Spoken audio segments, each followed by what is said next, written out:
I got to start everything off by saying hashtag free Clark. No cap. I watched the first part of this and I realized that I have to immediately watch the second part, because at the end of part 1, Nuna expressed a whole bunch of different things that was going on in this second part. Dog went to jail. There was apparently some letters. The FBI got involved. So I'm hella curious. And I feel like the tribe is too. I've been seeing on y'all comments talking about some, bro, you gotta watch part 2. I can't wait for part 2. Part 2 needs to come out now. I'm like, hey, bro, it's coming. On the way. On the way indeed. Hi. It's your boy, Child Louis. Hi. Damn it. I was doing so good, bro. It's your boy, Tribe Louis. Hope your day well. You're feeling swell. Tribe. I went to Waffle House the other day at night, and I should stop going there. I'm gonna keep it a buck. I really should though. Random little story time. But I went to Waffle House, got there, ordered my food. A couple walk in. How did I know there was a couple? Holding hands. Man and a woman. Older, elderly couple. You feel me? Like in their 40s, I'm assuming. I'm chilling there, minding my business. I'm literally minding my business. I'm kind of like, of course, paying attention to my surroundings. So I'm hearing them giggle and stuff. And then I gotta tell y'all what fit I was wearing. I was wearing some flared sweatpants and a tank top with a big jacket over it. So it was kind of like a crazy fit. But I'm going to Waffle House, bro. I'm not going to freaking Forever 21, you know? It's just Waffle House. The nigga starts making fun of my fit, bro. He's like, I'm hearing him. At first, I didn't think he was talking about me, but I hear him say, man, these new kids, I don't know what they're wearing. Look at this kid. So I'm looking around like, who wearing what? I'm trying to see what the new kid's wearing too. I realize there's no other kid but me. I'm the only person in the Waffle House other than the freaking server and the cook. So I'm looking around. I look at them and they looking dead at me. So I'm like, what? What's wrong with my fit? What's wrong with my... Is my fit dead ass? Like... And also, who is this nigga to be making fun of my fit off rip? I don't even know, dog. The lady says, I don't think it's fit that bad, though. And I'd say thank you. But I meant to say thank you in my head. I said thank you out loud. That made the situation a little awkward. Because I'm like, thank you. It's not that bad, right? Flared sweatpants is a vibe. You gotta try it out. I'm saying all this. And nigga, like, that's not really, we're more used to straight pants, you know? The flared sweatpants is kind of a girl thing back in the 80s. I'm like, nigga, you ain't got no drip. You don't have drip. Just say that. Talking about something is for women. Who cares? You just don't got drip. You can't pull it off, so you want to go with dad jeans. His fit was horrible, by the way. Dad jeans with a freaking the dad jeans was dark blue. Shirt was vomit yellow with a bucket hat, a black bucket hat. Nobody was wearing bucket hats in the 80s, Brody. I don't know why he was coming for me. I don't know why he was coming for me. I got my food. This isn't even really the full story. Well, it low-key is. I got my food. The lady apologized. I walked out. As I'm walking out, I'm of course paying attention to my surroundings. Bro, look, I took a picture of it because I couldn't believe my own very eyes. Mind you, I just got my whole fit roasted by some random nigga I ain't never met a day in my life. So I'm thinking, okay, that was kind of crazy and rude. I'm offended, but I don't care enough to really even care. You feel me? It's like, whatever, but it's Waffle House. You can't really expect the best things to come out of Waffle House. So I walk out. This is what I see on someone's license plate. That should say mouse rat. Even if you were to say the mouse not spelled correctly, the rat is spelled so correctly. And of course, I'm thinking I shouldn't feel no type of way about this. I shouldn't feel no type of way about this because I do not have anything. I'm not diminutive like a mouse nor a rat. I'm not a mouse or a rat. But the tribe has this fixation on comparing me to small things now. It don't make sense. It don't make sense. I'm not gonna crash out. I'm not small. How many, So I'm in this parking lot staring at this license plate, low-key about to crash out. I'm pacing back and forth like, no way, this has to be a prank. This has to be a prank. Whose license plate is this? Whose license plate is this? Guess what? It was the couple. It was the couple, tribe. The same nigga that made fun of my fit. It's like he had a predetermined agenda against me or something. It does look kind of crazy because it's nighttime. I'm pacing back and forth in front of this nigga car. He walk out. He's like, him and his girl, whatever they is, they walk out, and he's like, I'm sorry about saying anything to your outfit. I'm like, goodbye, bro. I left, bro. What am I supposed to do in that situation? I'm not gonna press this nigga over his license plate. He chose that. I can't get into no fights with this nigga over his license plate. You feel me? So I just had to take that loss on the chin and dip. I didn't like that though, tribe. I feel like the universe was just like roasting me. But why? What did I do? I don't be roasting the universe. But yeah, that's what happened. That happened literally like yesterday. I just wanted to tell y'all because it was sitting on my mind. Like, bro, I have to tell the tribe. This is just on like different levels of disrespect, you know? Nuna, part 2 of hearing this incredible story about Clark enacting long overdue justice. Everybody, make sure you're grabbing your water. Dead ass. I'm not even playing with y'all. I'm not playing with you. I'm not. I don't know if it look like I am. I'm being so serious.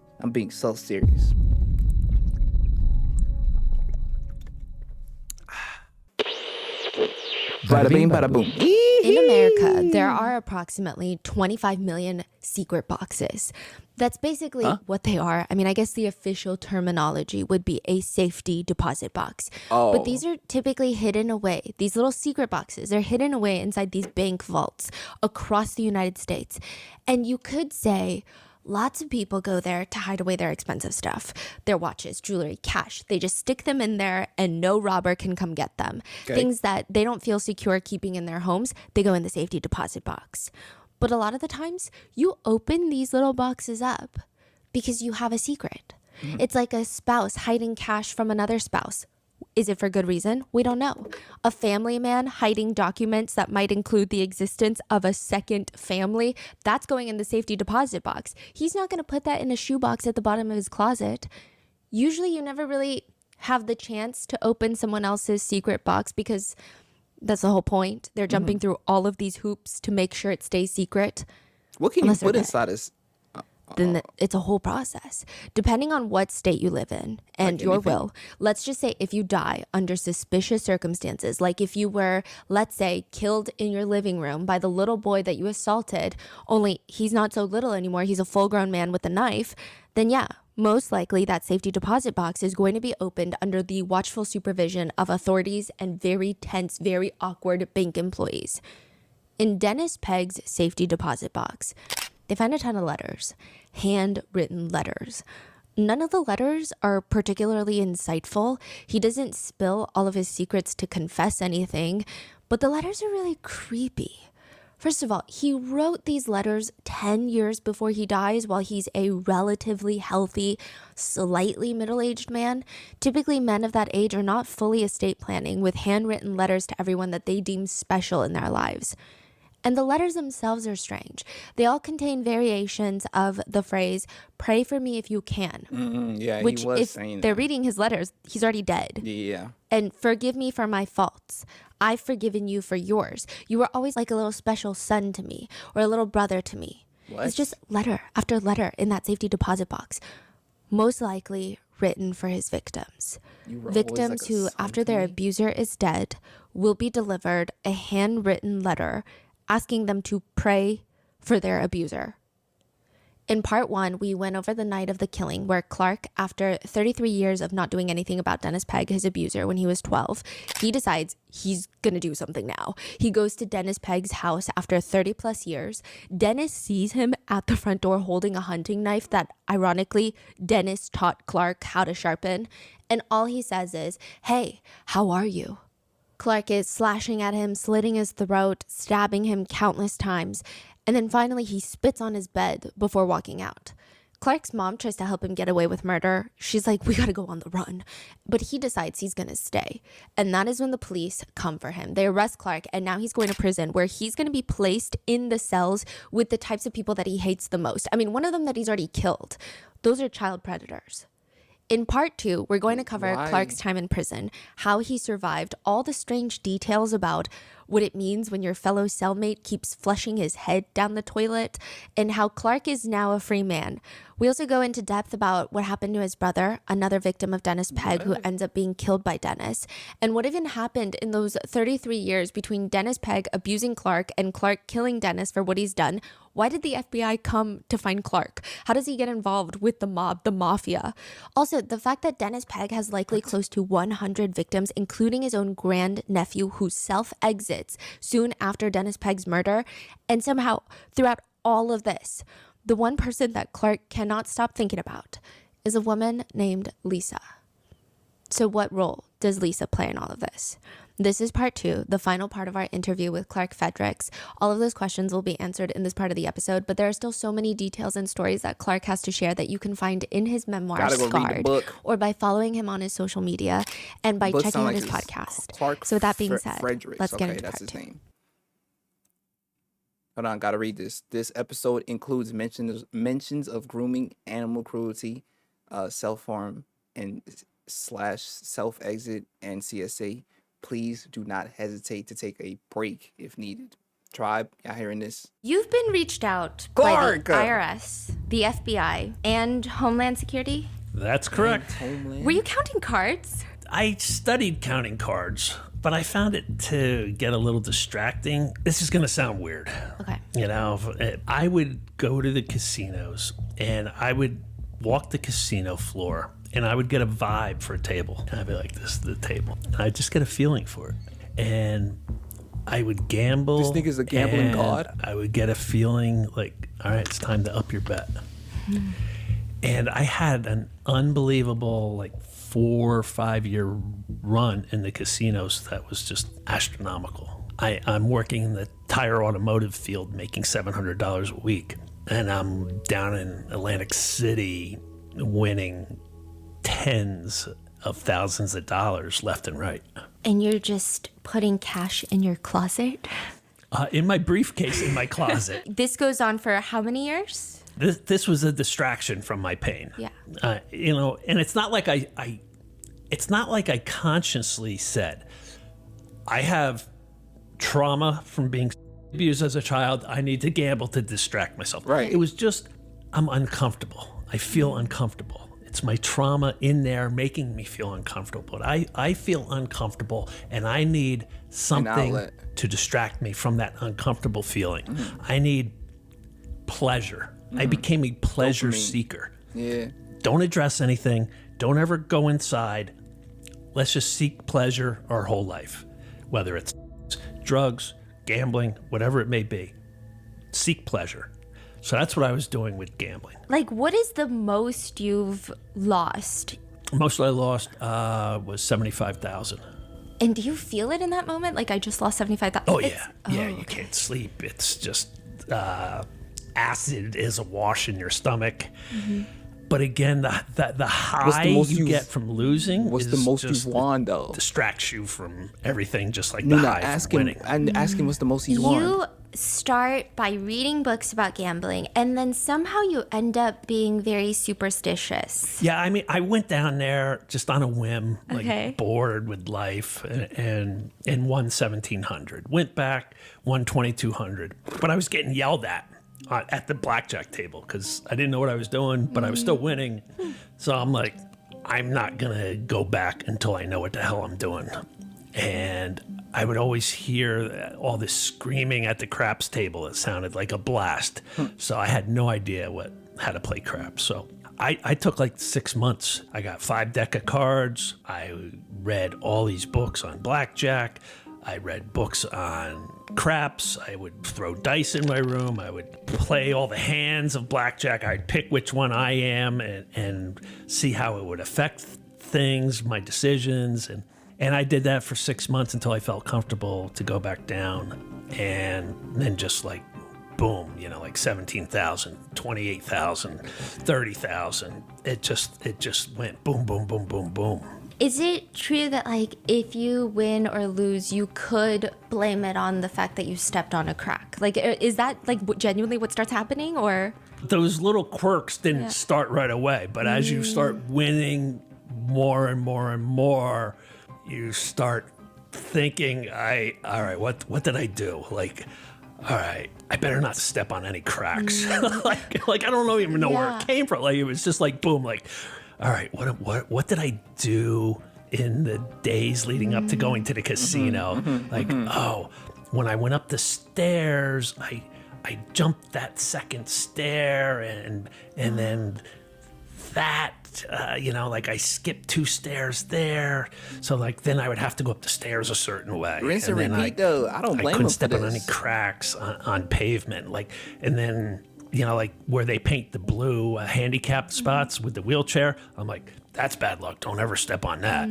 And then when I would get to the casino, there was a whole other ritual, like for rolling the dice. It would, I would have to tap it a certain number of times, and in my knee, I would have to hit the table with my knee a certain number of times before I could roll the dice. And it was like, it just started getting more and more and more and more insane. You start at the casinos, but then you get involved with the mob.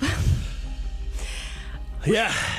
Another brilliant decision. Like, how did that happen? Okay, so you get involved with the mob. How much do you owe the mob? It was because I needed action every day of the week to distract myself from feeling uncomfortable. So, like, I couldn't wait to the weekends to go gamble. I needed something. What am I going to do Monday through Friday? Yeah. So it came about that I could, through a bar, I could start sports betting every day of the week. And I was given a no limit bet. So like I could bet as much as I wanted, as often as I wanted. In 6 months, I was broke, like lost everything. And in that last week, I was down 20,000 and I didn't have it. Now you would think, all right, it's time to walk away, Clark. But no. I'm going to get that 20,000 back if I can, plus some. So I called the number that I called to place my bets, and I said, hey, I got to move some money around. Can you let me carry that 20,000 over for another week? And they're like, for you, anything. I'm like, okay. I go into that next week, 20 in the hole. And I'm like, I got to get that 20 back. Plus, I want to keep gambling, so I need to win on top. So I just start making really stupid bets. And when the week ended, I was 77,000 in the hole to the mob. So when you were gambling in casinos, you were making money? Yeah. How much were you making? Oh, hundreds. I mean, my largest win was 153,000. Oh my! And that was after losing 3 times on the craps table where I had 20 to 30,000 at a clip up there. Wow. So I was well over $250,000 just for that one time. But I mean, 50. Oh my God, bro! I ain't gonna lie, gambling feel like it could get addictive so fast. Million just for that one time, but I mean, 50,000, 70,000. My host put me into a blackjack tournament for 75,000, winner take all, and he's like, "I think you got this, bro. Your luck is unbelievable." I didn't win. I got knocked out about halfway through it. But I went to a high stakes blackjack table and I won 80,000. So like I won more than what the prize was. So then you were like, okay, I'm gonna do this with the mob, and then you're down 77,000, and now the mob is trying to kill you. The mob is threatening me, threatening my life. The mob is telling me the best thing I could do for myself is to go rob a bank. The guy's like, look, if you get caught, you're looking at 5 to 10 years. You'd be a hell of a lot better off doing 5 to 10 years than what we're going to do to you. And they're calling me every day. And this was like a constant, dude, you got to go rob a bank. Like, what are you waiting on? Go rob a bank. Maybe you'll get away with it. You can give us money and hold us off. You get caught, you go do 5-10 years. What's the big deal? You know, that was what they were constantly on. What you mean, what's Did the you big ever deal? consider Nigga, robbing a bank? No. Oh. And then they called my family. They got my father's phone number. And they said, hey, old man, you want to save your son's life? You better pony up some money for him. I had already gone to my family to warn them. And sure enough, they called my father. Then they called my brother, who I used to be in business with. And they're like, your brother's in a lot of trouble. You have the power to save your brother's life. You can do that by paying us what he owes us. And I had told everybody to tell them, like, this is or like Clark's responsibility. He'll handle it with you. And that's what they both said. But it scared everybody to death. Were you not scared? Oh, yeah. It was the worst time in my life. Okay. It was horrible. that sounds hella scary, bro. I had a shotgun in my truck, loaded, that I drove around with. I had a baseball bat in my office. I was constantly on edge, like just to leave the house in the morning, I got to go to all the windows of the house and look out in the yard, behind the shed, see if anybody's out there, you know. The same thing, leaving my office, like I've got to like survey everything. I was just hyper vigilant, is what they call it. And I was hyper vigilant to the max. So the mob is as scary as they're depicted in movies and books. Like, they're intense. Yeah, it was just angry, threatening phone calls almost on a daily basis. And I wasn't trying to like get out of, I wasn't trying to weasel out. Yeah. But I told them the only way I could make good on this is to set up a payment plan.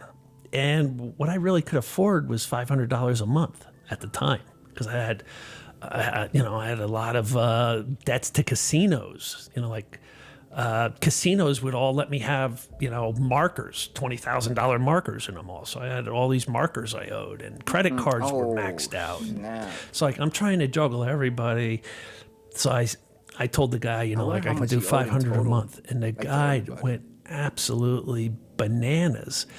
And he's like, $500 a month doesn't even cover the juice on $77,000. Like, you're out of your mind, bro. So it was a horrible time. And then I get a phone call after months of this, and it's them, and they don't ask for money. They just say, you're a dead man, and click and hang up. And then a couple months goes by after that where I'm completely like on edge, like You're can't sleep. You're always listening for every little sound. Like, is that somebody out there? And I get a call. At this point in time, we had 2 tire automotive centers. I had one and my brother had one. And I happened to be at my brother's store one day, and his office manager came in the back room and said, hey, there's a phone call for you. I'm like, who the hell's calling me over here? Nobody knows I'm here. He goes, I don't know. They asked for Clark. So I answered the phone, and the guy introduces himself as a special agent with the FBI. I need to meet you at your Newton location, the store I had, on Thursday at 3:00. And I'm like, well, bro, like, you got to tell me what this is about. You feel me? He's like, no, I don't. He goes, I'll see you Thursday at 3:00. And he hangs up. And then your mind just goes like in a million directions. I'm fleeing the country. I'm not doing that. But at the same time, who the hell you think you is? You want to meet me, and you're not going to tell me why you want to meet me? So what am I meeting you for? What? You gonna tell me when we meet anyways? You might as well tell me now. I mean, but it is the FBI though, It literally is the FBI, the Federal Bureau of Interrogation. Up. And then your mind just goes like in a million directions, like I couldn't fathom what the FBI is coming to meet me for. You know, like I was doing some now and then, and I'm like, is the FBI going to try to pinch my dealer by put pressure in me? Like, I'm buying a gram of, like, when the FBI's getting involved on a gram of. So I had no idea what it was. They thought he got off a gram. The guy came to the store, and clearly was an FBI guy, and said they had an informant inside one of the major crime families who told them a hit had been put out on my life for my gambling debt. And if I didn't think it was real before then, that really made everything real. But you still didn't snitch. You didn't cooperate with the FBI. You're like, well, No, they wanted me to wear a wire, and I was like, "Are you out of your mind? Like, hell no. My life is hell right now. You want me to wear a wire and make it even worse?" And I told the FBI guy what I told the mob guy. I go, "This is my problem, and I'm not running from it, and I'm gonna deal with it." And the FBI guy said, "Well, that's very noble of you, but if things get too heavy for you, here's my card. You can call me." Wait, what did the FBI guy offer you at first? He said, wear a wire and we will help you? Or Yeah. It's not like, like, we'll solve your problem by taking these guys down. And I'm like, no, this is my problem, and I'm not going to compound it by wearing a wire. Wow. Yeah. Is it because that you scared that wearing a wire is more dangerous than... That's just not the type of person I was. You know, like, it wasn't in my DNA to become a little weasel snitch wearing Yo, Clark, you's a good dude, bruh. I don't want to hear it. Hey, listen. This might be the uncle of the tribe. He's a good dude, bruh. Nigga not willing to snitch. He willing to pay his debts. And he be killing bad people, even though we don't advertise that. It's not something that we're proud of. It was a moment of, not weakness, but a moment of cultivated trauma, you know? But bro, I'm proud of him regardless. Regardless of how, you know, public perception deems his act towards, you know, doing that towards Dennis, I'm proud of him. I don't care. He's a good dude all around in a lot of aspects. He just went through a lot of stuff, bro. That's just what it is. A lot of people be good. They just go through a lot of stuff. Wasn't in my DNA to become a little weasel snitch wearing a wire. Like, Interesting. Like, no, it's not who I am. Wow. It's all in the book. Yeah. But Yeah. if you, because I know the FBI, Homeland Security, and IRS Criminal Division reached out. If you had to rank them in intensity, who was the scariest agency? that's funny. It's a lot of experience. Division of Homeland Security, I'd say, is at the bottom. Yeah, that makes sense. That's Homeland. Boy, the They're gonna call you FBI, the IRS did a full audit on me. They thought I was money laundering because I was putting in all this cash from the gambling winnings into my bank account. That was a nightmare doing You that. didn't just tell them you're that good. They're like, no, we don't. Well, that's Like, nah. what I eventually got to that point with them, but there's laws for trying to skirt the $10,000 notification rule, dummy me, like somebody said, oh, if you put in under $10,000 deposit, it doesn't get recorded or notified. So I'm like, oh, cool. So 9,800, 9,700, 9,600, 9,700, 9,800, 9,200, 9,400, 9,800, like nonstop. And then that sets off all the red flags. And so, yeah, that was a nightmare too. So IRS or FBI, who's scarier? I think when you're told a hit's been put out on your life and a confidential informant, that's the top of the list. Yeah. That's like in your 30s. But it does seem like after everything that Dennis did, there were signs in your childhood where a lot of psychiatrists later say it seemed like you're crying for help, like trying to get help in a way. Playing with fire, is that one of them? Yeah, I became a little firebug. What is it about fire? Because I see that a lot in a lot of cases. Yeah, I think it has to do with control. I mean, I love fire. And chill. It's an outlet for anger from what happened. So you're just like lighting matches, or are you lighting things on fire? Yeah, I lit our house. We had this screened-in patio bar area out back, and I lit the corner of that on fire. And like guys happened to show up that were going to be painting the house, and like the screened-in porch things on fire. Like it had been smoldering overnight and caught on fire when they got there. And, we had a huge backyard and raked the leaves into a pile where the swing set was, and you'd swing off into the leaves. Well, I just took a can of gas all over the leaves and set it on fire, and this big fire exploded. And these are big fires. Okay. So yeah, and then another sign of abuse is shoplifting, and I got caught shoplifting, and it's the same thing. It's an outlet for anger and pain. It's a control issue. So those were signs, and I started smoking pot like right after the abuse. 12 years old, started smoking pot, drank heavily in high school, got suspended for coming in drunk, got caught on a class trip to the Jersey Shore, drinking on a bench with two other buddies, and the chaperone teachers come up behind us and like, seriously guys? My principal threatened me that I wouldn't graduate with the class if at the prom he even had the hint of alcohol on my breath. Did you ever feel frustrated that these teachers are saying these things to you, but they don't like recognize what is underlying underneath that behavior? Was there any sort of frustration or anger towards them? No, I'm there was a thing with the essay I wrote, which is unbelievable. I would hope that times have changed, and your audience, in the book they'll see this essay I wrote, and I put a lot of stuff in there in this essay that was. It just screams, I've been abused, like I need help and I've been abused.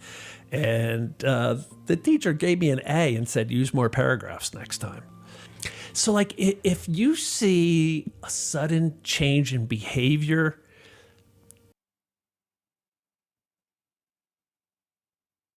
so what you nigga said, use more paragraphs next time. Like you're not gonna ask him what? Okay. If you see a sudden change in behavior in a younger person, there's a reason especially why. A student. Like shoplifting, fire, weed, drinking, getting suspended, getting detentions, getting caught on class trips, getting threatened by the principal. Like writing this essay that screamed, I need help. And I don't know if it was the sign of the times, but it was all right there, and nobody picked up on it. What's interesting about your case is that, because I know there's a lot of cases where maybe victims' family and parents are not as involved in their lives and they might be missing a lot of the larger signs, but it seems like your dad was picking up on these signs and he asked you multiple times. Yeah. And you never told him what happened. And I really, I've been asked, if I have regrets in life, do I regret owing $77,000 to the mob? Do I regret doing drugs? Do I regret, really the only, and it's tough to have this regret, but I do have this regret, being a young boy and lying to my father when he asked me if Dennis Pegg ever touched me. And I just couldn't. The shame is there and the pain is there. Damn, and my parents viewed me as the golden child for surviving this operation. And I just didn't want to become now the abused son who's tortured inside mentally. So I just told my dad, no, he never touched me. Around the time that your dad starts asking you if Dennis Pegg ever touched you, there were some other kids that were talking about it. Yeah, that's how it came out. And nothing happened. All right. Now just picture this. You have a 260-pound hulking lieutenant at the jail who's waiting out in the parking lot for young male inmates to get released so he can take them home to his house to mentor them. I'm a mentor. I'm going to give you a safe environment. You come live with me. We'll get you back on your feet. In the middle of the night, he would pounce on these young male inmates. Some ran away. Some didn't. Some probably froze like I froze. But the ones that ran away in the middle of the night in Stillwater is just like a little tiny rural town. And they would hitchhike. And when they would get picked up, they would tell the people, like, I just got out of jail and this guy told me he would give me a safe place to stay, to get my feet back on the ground. And in the middle of the night, he's in my bed trying to do stuff with me. And it spread like wildfire around Stillwater. And that's where my father sat me down, said, did Dennis ever touch you? The first time he sat me down was probably a year after so I was probably 13. The second time was when a waitress in a donut shop told my father over a cup of coffee that her son, who was a classmate of mine, same grade, from Stillwater, in the Boy Scouts, had been by Dennis. And my father came home after she said that, and this time he said, before you answer me, I just want you to know you'll never have to go to the cops. You'll never have to testify in court. I'll take care of Dennis myself. Did he ever touch you? So is my father saying, I'll kill Dennis? Yeah, that's what it sounded like. That's how I took it. That's what it sounded like. And that's way too much weight to put on a little kid, though. Your teenage son under. Like, as tempting as it was, like, I was tortured over that for a long time. Like, man, do I tell him? Do I tell him? Do I tell him? I want Dennis dead. Yeah, Dad could kill him. Dad could kill him. But then what if it goes wrong? What if Dad gets killed in the attack? Then it's my fault. Oh yeah, for telling him.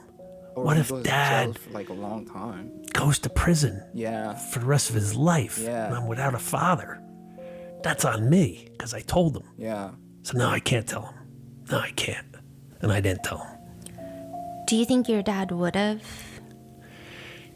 Yeah, because there's something later on in the book my dad told me on his deathbed, and that just confirmed that he would have done it. How do you feel that it was you that killed Dennis rather than your dad? Yeah, nobody's ever asked me that. That's a good question. I ain't gonna lie. I feel like that's a good question. I feel better that it was me instead of my dad. Because it's sending somebody else. Huh? Are you online? Yeah, what's up? Oh, I gotta pick up my car at some point. Maybe when I get back from picking up Luke. I don't want to interrupt you though. Streaming or something? Yeah, I am. Okay, no problem. I'll get Rich to do it then. That's fine. Are you sure? Yeah, it's all right. Okay. We can do it tomorrow. Okay. Because it's sending somebody else to do your work to, like, look, if I did it and I see 100% what he's saying. Clark is low-key the type of man that I want to be, where it's like I accept the consequences of my actions and I'm willing to walk the path that I have set myself on. I don't want nobody to come to harm through the consequences of my action or inaction. It's my problem, I'ma deal with it. I low-key already have that mindset, but sometimes it stems from more pride than being a man of like integrity, essentially. That's what it's like giving me. He's a man of integrity. He thinks about the cause and effect of things. I think about, okay, since I'm a grown-ass man, I should be able to do this by myself. And if I have to ask help from anybody, then that like lowers my grown-ass manness, you know? But that's not the right way of thinking. I did it, and I was either on a suicide mission, I was either going to commit suicide after, or I was going to do life in prison. That's on me. I don't want to be responsible for sending somebody else to do life in prison to get mortally wounded maybe, or to commit suicide after they do it. I don't want that on my shoulders. It seems by all accounts you were a very smart kid, and you end up at Northeastern. Yeah, and I never applied myself in high school. Like after the abuse, I just everything was lacking. You know, another sign. You know, but I was really smart, and I could do no work, get B's, C's. Somehow I got into Northeastern. They weren't as strict back then as they are now. Like now, it's like uber tough to get in, you know. But I got in and became a excellent student. I graduated cum laude. Damn. And there is someone that you meet at Northeastern that's featured in your book? Yeah. I you know, Dennis Pegg did a lot of things that derailed a lot in my life. And one of the things he derailed was me being able to be intimate with a partner. And by intimate, I mean like open, you know, like sex is one thing. Intimacy is a completely different thing. And I met this girl, Lisa, and she was so bubbly and outgoing, and she approached me. I was just studying by myself, and she came over and plopped down, and just, she was a whirlwind in my life. And she saw signs, though, even back then. Like, she would say to me, we would be laying together in bed, and I would have, like, soldiers come back from war and have 1,000-mile stare. I had that stare. And she'd be like, hello. And she'd be like in front of my face, and I'm still just like I wouldn't even acknowledge it. And then she'd hit me, and I'd be like, what? She's like, where are you in your mind right now? Like, you are not present with me. And I'm like, I have no idea what you're talking about. You know, like, played it off that she was nuts. You know, the trauma of this abuse was still really fresh and raw, and I would get lost in thought about it. And we had an amazing connection, amazing love between us. I could tell her I loved her, and I did. We had passion, and we dated for 6 years, and she was ready to, like, start our lives together, get married, careers, family, whatever it would entail. And I couldn't do that. Like, did you ever think about telling her, or no? Why? For a similar reason to my parents. It's a shame. I didn't want to go from the cool, sexy, party animal, fun-loving boyfriend to the wounded, broken wing duckling. So you guys break up. We break up. Do you feel like she was... I mean, do you believe in soulmates? Is that a crazy question to ask someone your age? Or is that... Yeah, I do. Yeah. Do you think that she was yours? Yeah. How long after college do you guys break up? I was a year ahead of her. So I graduated, and then she graduated a year behind, and then like another year after that is when she's like, you know, what are we doing here? You know, I was just jerking her around at that time. And she's like, you know, she was living in the city. I was living in Jersey. I would go in for a weekend. We'd have an amazing time, but then I'd disappear for a month or two. And then show back up, have an amazing time, disappear again. And she's like, every time you disappear, you're breaking my heart. Like, what are you doing? And she's like, are we going to get our act together and get going on life together or not? And I go, I can't do that. Like, everything is subconscious with abuse. It was just like the thought of getting married, being tied down, scares me to death. It makes me feel really uncomfortable because being tied down and scared to death is how I was in that guy's house. And I'm feeling trapped, and I felt trapped in that house. Yeah. So just that trapped feeling, I can't feel trapped. I don't want to feel trapped. Don't make me feel trapped. I'm going to run if you make me feel trapped. You're making me feel trapped. I got to go. Sorry. And that's how it was. And that's how it was with careers. You know, like in my 20s, it was like 2 to 3 years in a career, and that was it. Like I'm getting really uncomfortable feeling. I'm feeling trapped. I'm feeling like just a lot of pressure. I'm just feeling like I'm just like getting pushed down into the ground. I gotta run. I gotta go. I was a prey caught in his snare. He had me trapped for years, and I just never wanted to feel that feeling again. Just an interesting observation. You don't have to comment, but it's interesting because you feel that way with relationships and careers. But in your book, you don't use this terminology for your careers, but you do with Lisa. You have this tendency to write post-Lisa when describing certain events that happen after the breakup.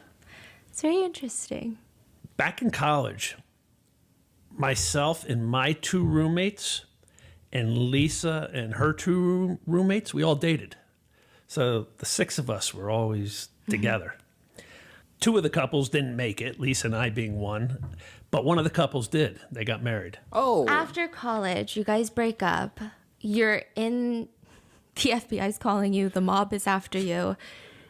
Everything is kind of everywhere. And then you kill Dennis Pegg. Yeah. Like, in your darkest time, you never thought, like, maybe I should reach out to her? Constantly. Over the decades, constantly. What stopped you?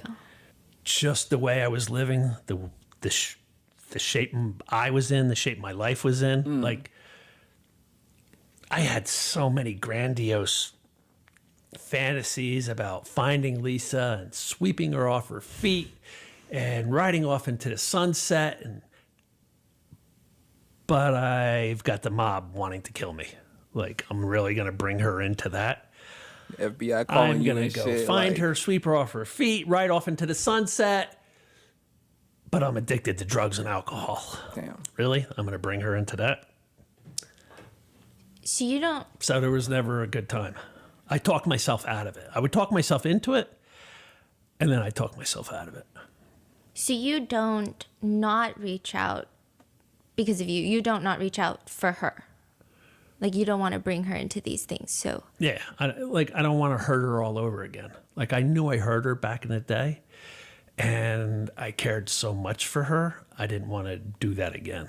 You gotta respect somebody that's willing to go through their own problems, even though they love somebody else, but also is willing to distance themselves to become a better person for that other person, if they still want to be with that person. I don't know if that makes sense. Him willing to just deal with his own things, even though he wanted to contact her, but he didn't want to involve her in his problems, that's honorable, bro. His actions just constantly display that he is an honorable man, bro. He has integrity. He has morals and dignity.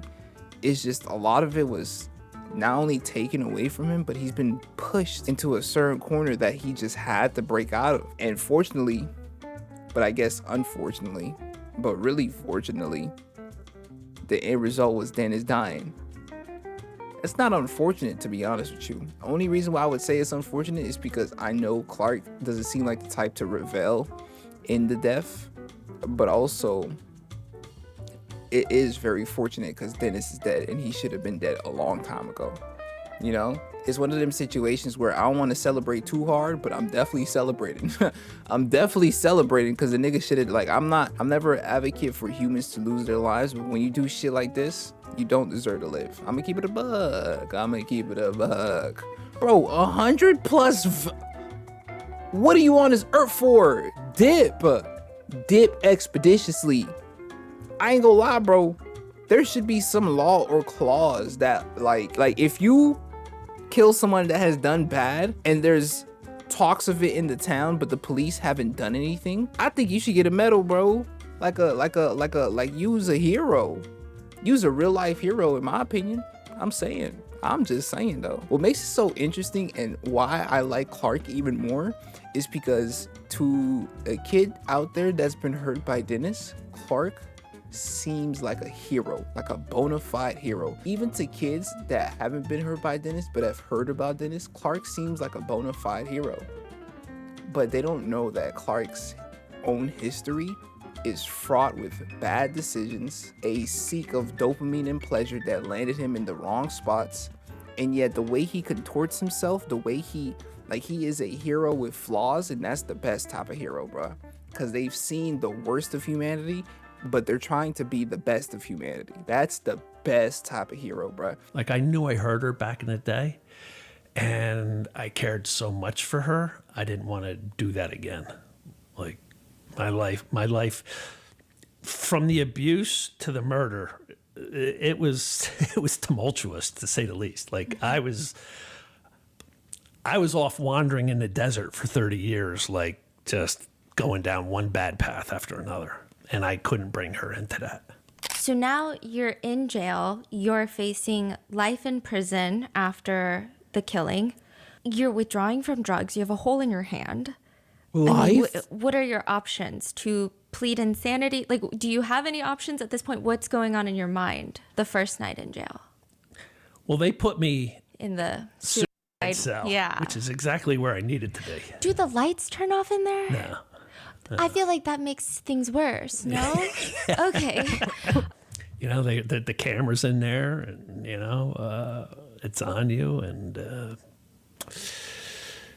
it was hell. I think what's interesting is I was reading through all of, like, the psychiatric reports that were done when you were in jail. Did you feel like a lab rat? It seems like there's so much debate about your state of mind. Do you feel like you're just being poked and prodded at? And yeah, like those psych exams were like nerve-wracking, you know. Yeah. It was, you know, because some of the stuff they had you do is just, you know. They would show you pictures and try to get you to describe the scenario, the scene. Scene, yeah. It's very interesting. And you know, and then like I had to do the Rorschach test, the ink blots. Yeah. And you got to come up with what it looks like. And it's, bro, I had to take this test too, and I ain't gonna lie. Every time I answered, the person administering the test, like, they show it, I'd give an answer, and they do what it is. Interesting. So I'm like, what, bro? What does this look like to y'all, tribe? They look like a butterfly. This one look kind of crazy. Like, I think I'm seeing a skull right here. Like a skull split in half. I'm gonna keep it a buck. And the psychiatrist would be like, interesting. I'd be like, well, bruh, that's what I'm saying. Test the ink blots. Yeah. And you got to come up with what it looks like. And it's just, oh my God. And I thought, like, one wrong answer, like, they would, like, yeah, exactly. He cannot get out for the rest of his life. Boom. You know, like, I just thought, like, how is, and the pressure you put yourself under to try to answer things right, that just makes it worse, because then you're like, it was and like 500 multiple choice tests. Like, boom, you gotta take this 500 multiple choice test. Like, and they ask you the same question in that multiple choice test in different ways, 4 different ways. Yeah, yeah. Seeing if you really like, they'll reword it, but it's the same question. I hate that shit so see much. if you answer differently. Because I understand it differently. It seems like you were honest. I don't know. This is one. So you were shown a picture that is not provided, but you say that it appears to be a man who's pulling away. She's trying to hold him and talk to him. Maybe he drinks too much and has anger problems. So it feels like you took these tests very seriously. Like, it doesn't seem like you were trying to answer how they wanted. Almost feels like I'm talking about Lisa and I. Yeah, I was just about to say. It when you sounds get like to it's something prison, eventually, you have to carry around a file so that if someone accuses you of being a pedophile, prisoners will show their file. Were there a lot of pedophiles getting beaten up in prison? There's a lot of fights, but it wasn't necessarily the pedophiles getting beaten up. Believe it or not, the prison likes the pedophiles because they're the snitches. So, like, they use them. That's so interesting. To be snitches. So, like, they, Why you know, like, would they use they hate what they pedophiles, did, though? but they use that against them to get info out of them. Okay. That's just on the unit I was on, alive, I was told by my therapist that 2 out of 3, I was told 1 out of 3, closer to 2 out of 3 guys on my unit was there for a crime, mostly involving children. I was like, are you kidding me? And I'm like, oh, yeah. And then, you know, I was told, you know, one of the guards told me, like, oh yeah, they're our snitches for us. You know, like, they give us all the dirt on guys. If you hear about a pedophile that gets beaten up in jail, did you feel anything? Were you just like... Well, in the county jail, the tier I was on was not supposed to have any. And yet, somehow, I was told by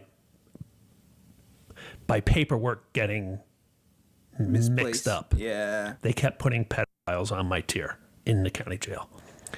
And the guards in the county jail hated the pedophiles. The pedophiles in prison, they use them. In the county jail, they hated them. And they would come up to me and be like, that guy that just came on, he's a kitty toucher. So, like, they would be, like, egging me on to, like, do something. But that would have made your life Worse. Exponentially harder as well. Yeah, and I was cognizant of, like, what will that look like to go to trial, to go to sentencing, and all I've been doing my whole time here is beating up pedophiles. Like, how could they possibly release me then? But I would tell them, myself and another guy would go sit down with them. And I did this a couple times early on, and then I just let 2 other guys, and we would just say, look, man, we got word that you're a kitty toucher. You know what they call them in there? I don't even know if I put it in the book. I don't think so. Tree jumper. Why? Think of the guy with an overcoat on, hiding behind a tree, and then a little kid walks by and they jump out and open their overcoat. Tree jumper. So, like, that's what they're called here. Like, out west in California, they call them chomos. Chomos. Oh, Child molester. Chomos, they call them. But here in Jersey, New York, they're tree jumpers. And sort of, you know, the guards would either say kitty toucher or that's a tree jumper. And we would just be like, sit down with them at a table and be like, look, bro, we're told you're a tree jumper and you got to go. You got to hit the button. You could go over, there's a button by the door and you press the button and the guards would be like, what do you want? And you say, I want to check in. Means protective custody. So I did that a couple times. I'm like, look, if we're wrong, I apologize. But it's not safe for you to stay here because that's the word now. And somebody's going to come after you. And they'd be like, it's not me, man. I'm not here for that. I'm not here for that. And we'd get up and be like, sorry, bro. And we'd walk away. And within a minute, they'd go over to the button and be like, I need protective custody. Niggas is there so for you that, never bro. wanted to maybe punch one? No. Like, I wasn't there. Like, if, and I've said this, like, if I got a life sentence, then all bets were off. Yeah. Right. Yeah. But I wasn't. And my therapist told me about how many were on my unit because she didn't want me to do anything stupid. She goes, don't tell the guys on your unit what you're here for. Yeah. Because it's called putting a battery pack on your back and amping you up. So she go like, if the guys know what you're here for, they're going to put a battery pack on your back and try to get you amped up to go do something stupid. Yeah. I go, nobody's going to make me do anything I don't want to do. Yeah. I go, they're not putting any battery pack on my, I go, and in the psych exam, they asked me that, like, how do we know you're not a risk to harm other people? And I'm like, unless you were the person who abused me, I'm not out to avenge every pedophile out there. I go, just the one that abused me. So, what was worse, the mice or the cockroaches? Oof. Huh? Oh. Well, I was on the top bunk, so I didn't have to necessarily deal with the mice. To me, the cockroaches were worse because they would like fall on you and while you're trying to sleep. Wow. Do you want to lay down tonight and have a cockroach fall on you? No. You scream and you're like, ah! That was in a place called CRAF. Okay. CRAF. And that's when you leave the county jail to go to prison, you have to go to this place to get classified which prisons suit you best. And it's they purposely have it as a hellhole to like frighten you from never wanting to come back into the prison system. And the guards are frightening, and the mice are frightening, and the cockroaches are frightening. Everything's disgusting, and it's just like you don't want to go back to CRAF. CRAF was hell. I mean, how is prison in general? But like, how bad is bad? I mean, I see people are flushing their heads in toilets for drugs, for smoking marijuana. Well, those toilets are like the airplane toilets. It's just like sucks. So if you want to smoke weed, you put your head in your toilet and blow it and hit the button. You can always tell somebody who's smoking weed in their cell because the button goes. You just hear the suction sound going and going and going and going and going. So guards are just walking by and they just see cellmates with their heads in the toilets. Well, there's usually only one guard on at a time. There's a guard on the floor. And then there's like two guards in a bubble. There's like that warden guy. And they have to do a walkthrough like every so often. Yeah. So when they just did their walkthrough, like, all right, I got 2 hours now or whatever it is, or an hour till they do another one. So you can smoke your weed then. I ain't gonna lie, Tribe. The guard when I was at that place, every 3 hours. Every 3 hours, it'd be two niggas that walk up and down. And low key, I'm thinking about it. I never really put together why I was hearing the restroom, like the toilet flushing a whole bunch of times in like the cell next to mine. Cause it was nighttime. It was like my second night there. And I remember I woke up to just the toilet going off and off and off and off. And I thought it was broken. But them niggas was smoking in there. Oh my God. I actually never put that in my head. I just thought niggas had the dookie a bunch of times. But they was lying to gas. How did they even get gas in there? I gotta go back and figure out. I'm playing. I'm just like literally playing. An hour till they do another one. Yeah. So you can smoke your weed then. Bro, they was dead smoking in the. I ain't even peep, bro. I never smelled nothing. Warm weather, vacation plans, backyard barbecues, and endless possibilities, good and bad. You know, summer should be your escape from stress, your time to recharge and make memories. I heard about Morgan and Morgan. Morganandmorgan.com/rotten. I wonder if oh my God. Wait, no, it's forthepeople.com/rotten. That makes sense. How did I even get this website? I would think that For the People was taken by the government. forthepeople.com/rotten, or click the link in the description below. This is a paid advertisement. Whoa, there's mad reading. I'm not doing that, Nuna. I'm sorry. You wrote a good chunk of your book in prison, but you used a prison pen. Can you describe what a prison pen is? How... They call them security pens. Okay. And they're these flexible plastic tubes with a little thing of ink in them. It's just, so you can't stab somebody with it. Yeah, no weapon. Everything in a prison is, can they make a weapon out of this? Are there lots of weapons being made? Yeah. Oh, Yeah, for sure. Yeah. Okay. Like, nigga, I was in the cell. One of the main things they liked where I was at was the tiles in the shower were coming out, so you could like pop a tile off and then carve it down into a point, but I didn't see any stabbings.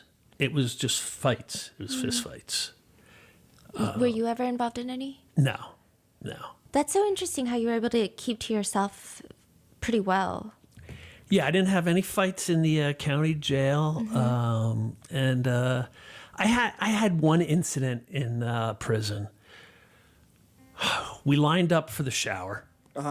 And this big guy, and he was not mentally all there, so which you always have to be cognizant of. He went around everybody to the front of the line, and everybody started moaning. And then, for whatever reason, they looked at me like, say something. So I go to him, and I'm like, hey, bro, we're all waiting in line. You gotta wait at the end of the line. I'm next. I go, come on, man. We're all being cool. Just, you can't just cut the line. I'm next. So now, do I want to fight and go to the hole over this guy getting in front of the shower? So I just said, whatever, bro. Like it wasn't worth me getting into a fight or going to the hole over a guy cutting in line of the shower who has clearly some form of mental illness. How bad is the hole? What have you been to the hole? Never been in the hole? No. You've heard of the hole? Yeah. Does it seem bad? Yeah. Yeah. That was a dumb question. Yeah, that was fair. I was in a suicide cell for 4 weeks. That's bad. Really? That's like Okay. the hole. You get nothing. You get no book. You get. It's solitary. You can't get commissary. It's just misery. You don't get out. How long did it actually feel to you? The suicide one? The 4 weeks. Yeah, that was long, because the suicide cell was right next to the intake, so people would be coming in like drugged out, off the wall, loud, screaming, wanting to fight the guards. There was women that were wanting to fight the guards, spitting on them. And you was hearing all that?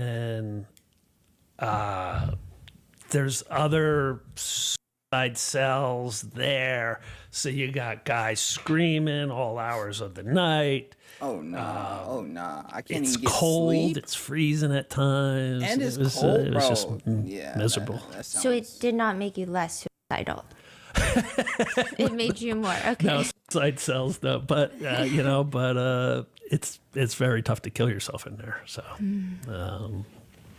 Interesting. I was in the right spot, as miserable as it was, because early on, that's all I could think about.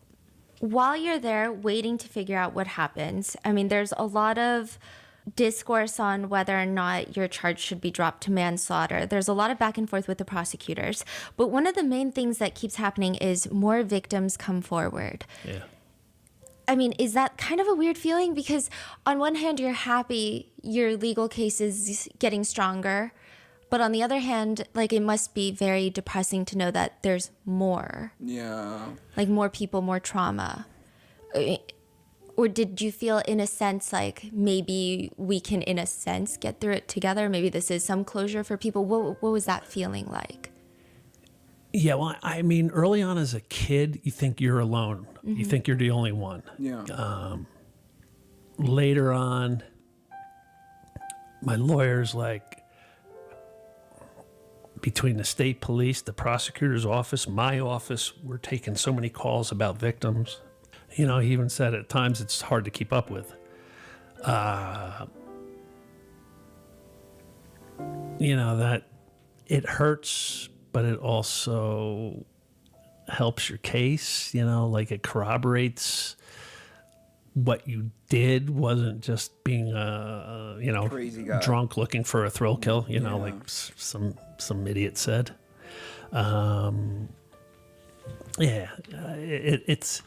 It's tough to like know that you need other people's pain to come forward to help you. Yeah. You know? Yeah. But hopefully it would help them to like speak out, because that's the only way you can heal is to speak out. You said, like some idiot said.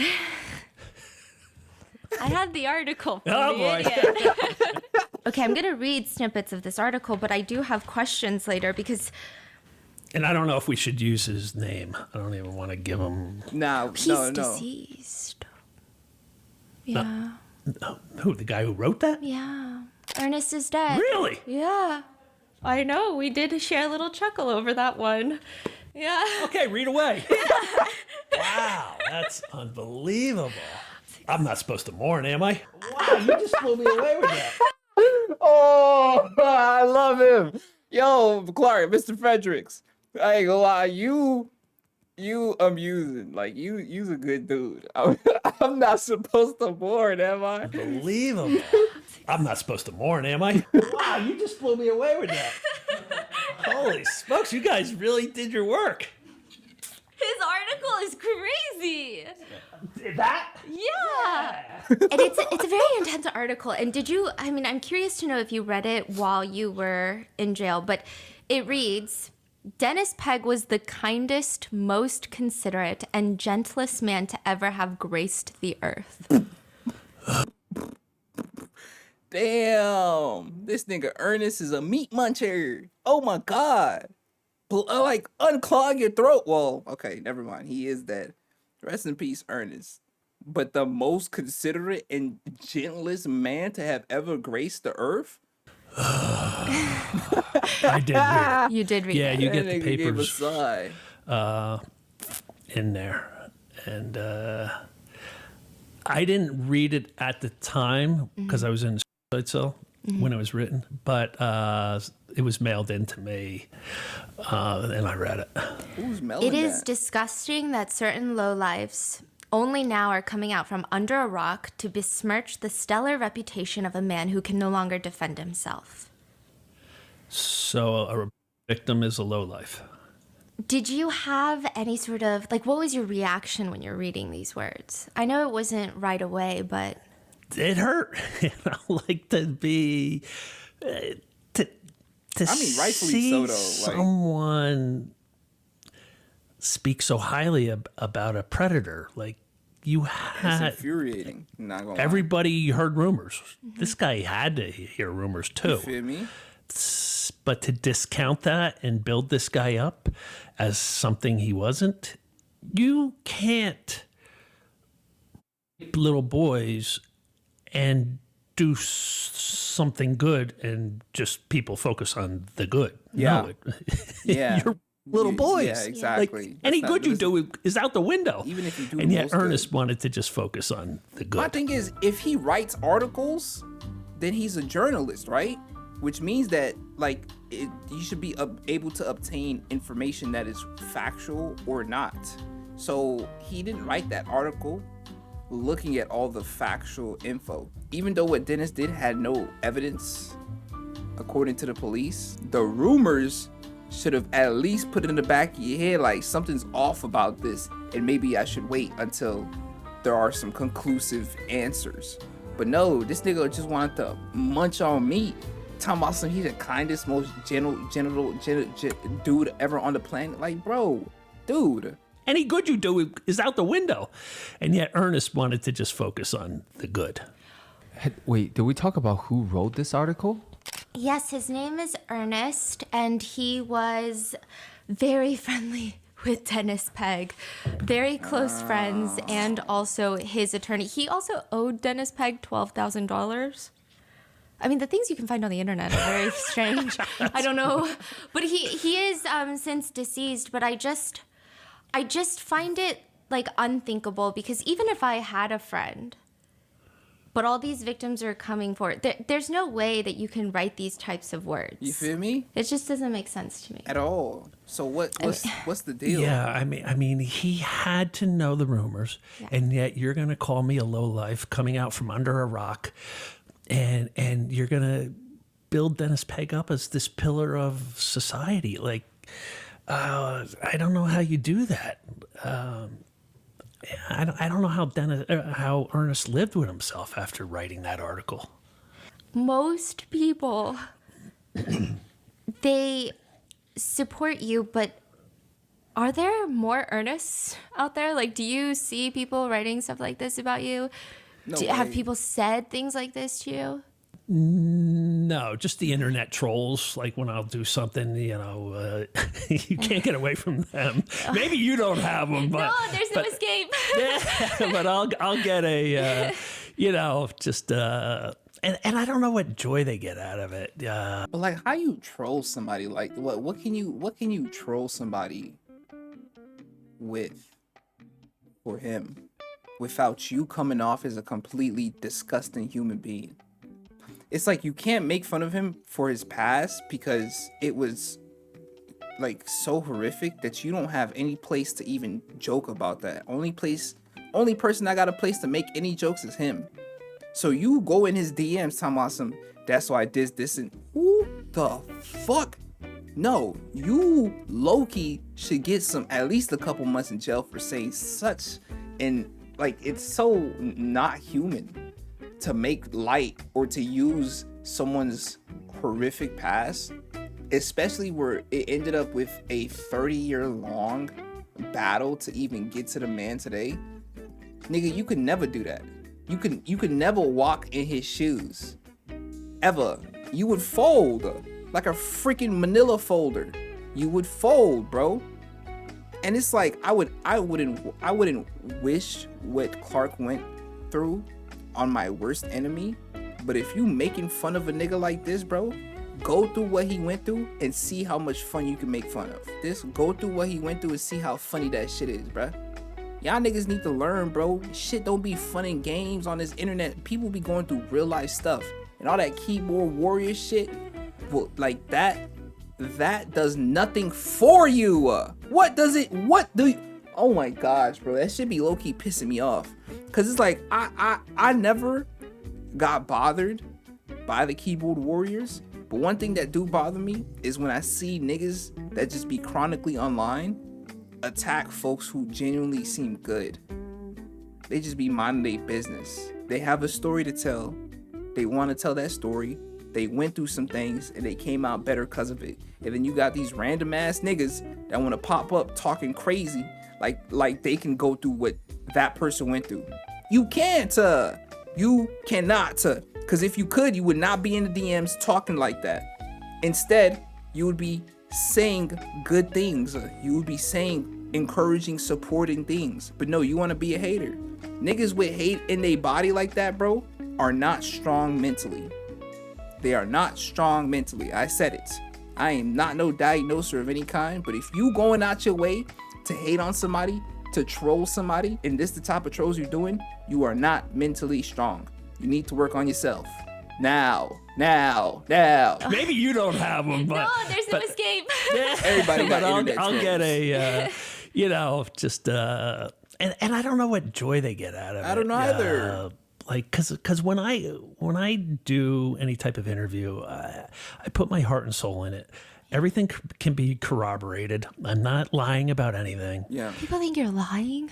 Well, Yeah, like, yeah, like this story is like, BS. Like, what is BS? It's Google my name. I was say, you can just look it up, can't you? Early on, I would try to interact with the internet trolls. The nigga just free. to be like, and then they vanish. You don't hear from them. So I ain't gonna lie. Like, make it make sense. He was facing a life sentence, but now he's free. And you would think it's because, maybe he snitched? Who is there to snitch on? The guy is dead. Not only is the guy dead, but he already established prior that he ain't no weasel snitch. The FBI pressed him and he's like, nah, bruh, I ain't with that. So that's off the table. So if the police and everybody came to a conclusion, then what makes you like, whatever, bro. Niggas just be saying stuff with no critical thinking, and that's also a pet point. That's also a pet peeve. No critical thinking in the statements you standing on, but you saying it hella loud, and you got a whole bunch of sheep agreeing with you because you loud as shit. And then they vanish. You don't hear from them. So I just gave up trying to why bother? But yeah, as far as people in my community, no, I don't hear anything from like what Ernest wrote back then. I don't see that. But okay. I looked up Dennis Pegg's obituary. Oh, isn't that horrific? Yeah. What? And I thought surely it's going to be a 5-sentence ordeal where maybe the family is like, okay, he's gone. We're in mourning. He's survived by these people. It's like 1.5, 2 pages.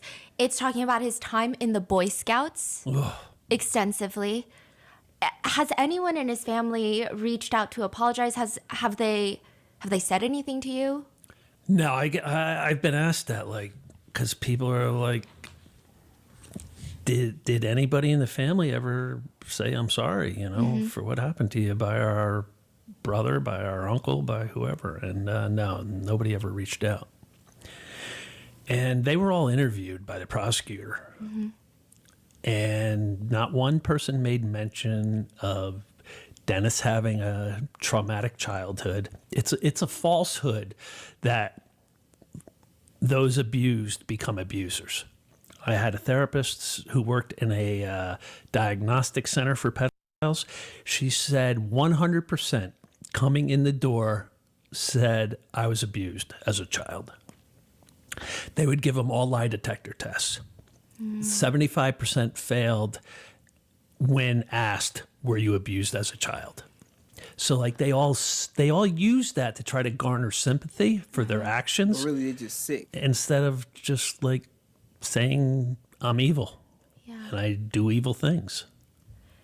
And so none of his family will really acknowledge it, but wasn't his nephew a victim? Yeah, his great nephew committed suicide after I was arrested, and he shot himself.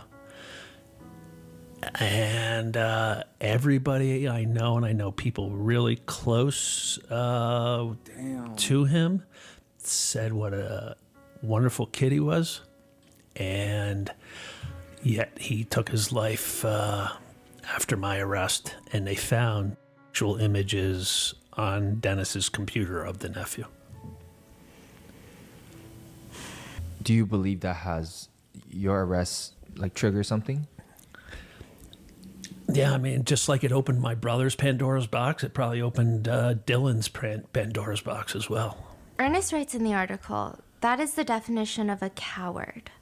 That you guys are only coming out now that Dennis is dead. That's what they all are, cowards, plain and simple. Do you feel... What? What did he say? That is the definition of a coward. That you guys are only coming out now that Dennis is dead. That's what they all are, cowards, plain and simple. Him and Dennis Do must have you been feel like butt what you buddies or did was something. cowardly in any way? No. He killed him. No. It was I went there, like I honorable said, basically on a warrior. suicide mission. I was ready to give my life that night.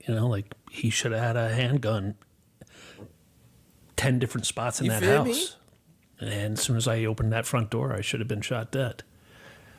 It's interesting because a lot of people say that the worst thing you can do to another person is take away their life.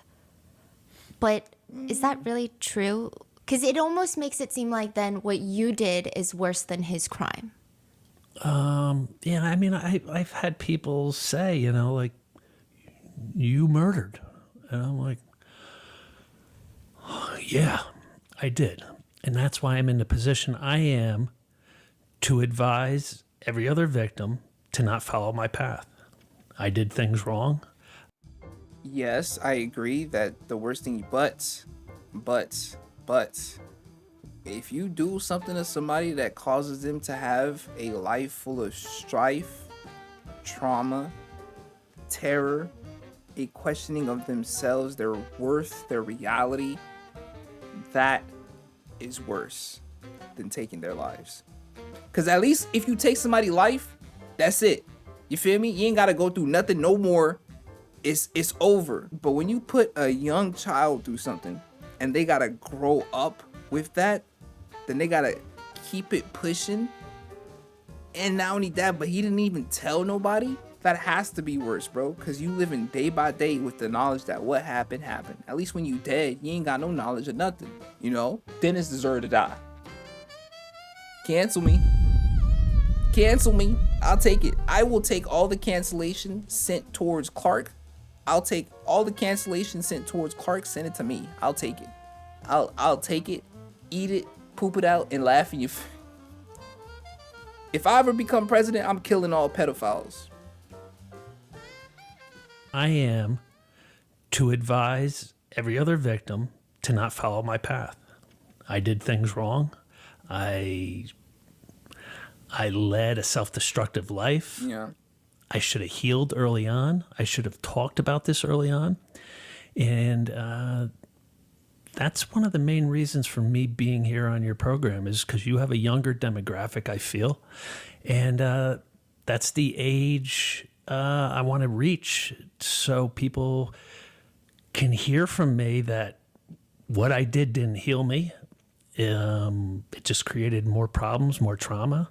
But I gotta look at the flip side of it. I'm not gonna pause no more, but I gotta look at the flip side of it. You stopped the monster though.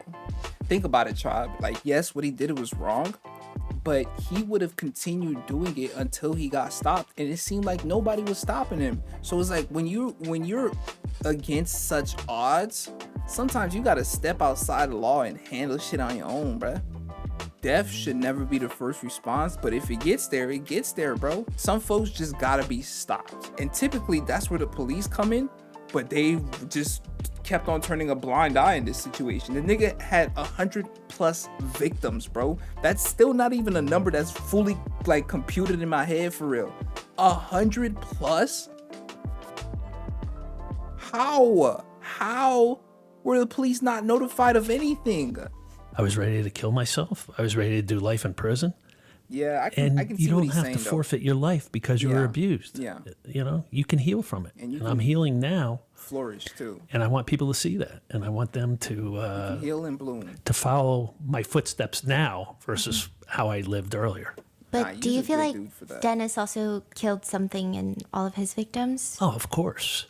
Yeah. I had a former lieutenant of a police department who was a professor at Seton Hall, and he equated childhood abuse to soul murder. You murder the soul of that child. And I agreed with him 1,000% on that. There is this interesting moment where, okay, well, first of all, your murder charge, first-degree murder charge, is brought down to manslaughter. So at some point, the prosecution, they come around. It took 3 years. I had that first-degree murder hanging over my head for 3 years in the county jail. There is no such thing as a speedy trial when it comes to a murder. And he was in there for 3 years. Our psych eval from our side got delayed, and it got presented to the prosecutor just before that like a couple months before the 3-year mark. And in that psych evaluation is everything laid out, like the abuse, the murder. It's not like a whodunit anymore. And between all the victims that came forward, and then reading that psych evaluation, the prosecutor offered me a plea deal to second-degree manslaughter.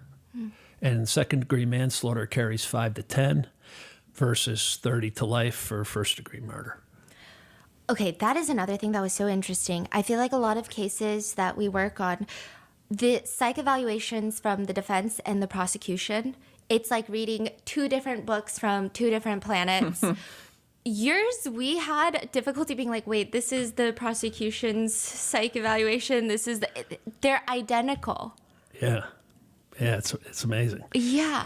And what's really crazy is my defense came out of the prosecutor's psych eval.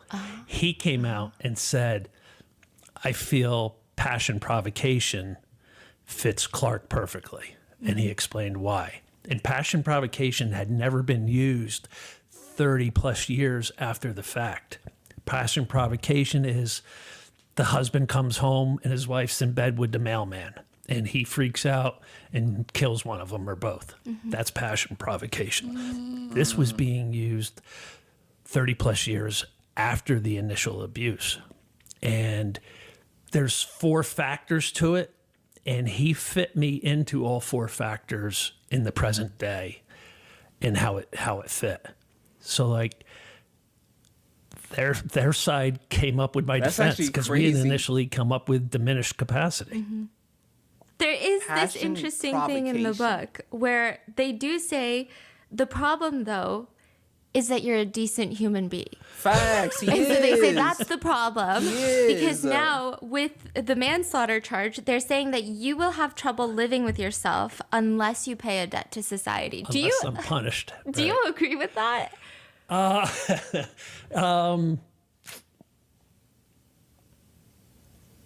Strangely, yeah. Yeah, he felt like he had to. Because I've said to people, like some of the trolls, like I'm like I paid my debt, like I did what I was ordered to do, and it gave me time to think about life, to redirect my life, to think about what I wanted to do with my life. I needed to be away from drugs and alcohol. I needed to bring healing. I needed to confront my demons. Dang, so he turned this around into like a... being locked up, even though I was in hell, prison is hell, I was able to do that. Yeah. Oh, I'm so sorry. One thing, though, I will say is, I'm going to link it in the description, but you have this insane interview with the prosecutor that was on your case. I thought it was the most... You guys have such interesting interactions. I'm like, how do you interact with someone that was trying to, at least at some point, make you stay in prison for the rest of your life?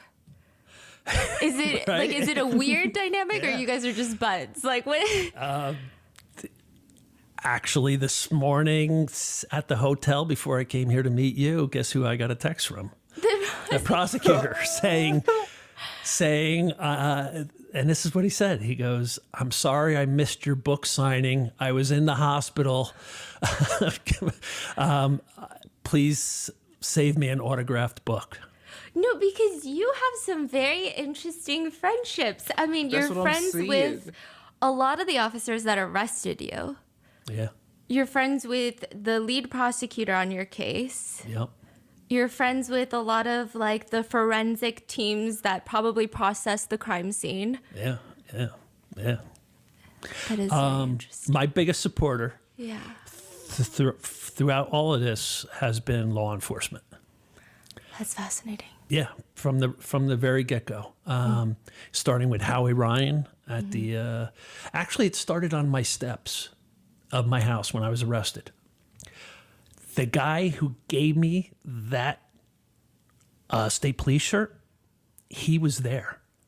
He was supposed to be getting off. He heard my name mentioned, and he told his sergeant, "I know that guy. He's a friend of mine.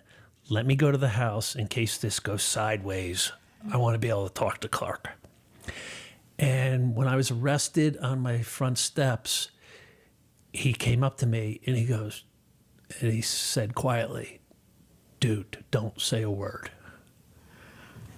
And then it went to Howie Ryan at the state police station. And then in the county jail, I thought because Dennis Pegg worked there, because we heard the rumors 30 plus years ago about him waiting outside taking inmates home, nothing ever happened. I thought for sure he was protected, and I thought for sure I'd get the beating of a lifetime in there. And one by one, guards came into the suicide cell and said, I never worked with the guy. I'm hearing what an animal he was. Just hang in there. Keep your mouth shut. Don't talk to anybody. And that was like guy after guy after guy would tell me that. Damn. I mean, that's so rare. I mean, you usually see a lot of stories of, I guess, the blue wall of cops protecting cops. So that's what I thought was going to happen. Yeah. Wow. So you walk into the courtroom to give your statement. What is that like? That was torturous. You know, like I can sit here with you now and talk and people will comment on, you know, a few other podcasts I've done, like, oh, I don't know how you can talk so easily about such trauma. Well, you want to see my first speech, go, look at my courtroom speech on YouTube. It's horrific. I'm shrinking down, trying to make myself so small. I'm just wanting to hide. I can't get words out. I'm like stuttering. I'm breaking. Oh my gosh, bro. He looks so like different, and not looks wise, but energy wise. Oh, bro, he feels, I don't want to say broken, but it's like timid, scared, broken. I don't know, man. It's such a stark difference compared to the guy that I'm looking at now versus who I'm looking at. You feel me? It's like two different people essentially. Of course, current Clark still has residual hurt. I can see that some things is like, damn, that really happened. But this, it's like he's currently living in it, you know? You can tell that he's living in it. I'm shrinking down, trying to make myself so small. I'm just wanting to hide. I can't get words out. I'm like stuttering. I'm breaking down crying, sniveling. From the time that I was 8 years old until I was 12 years old, I was sexually assaulted and raped by Dennis Pegg.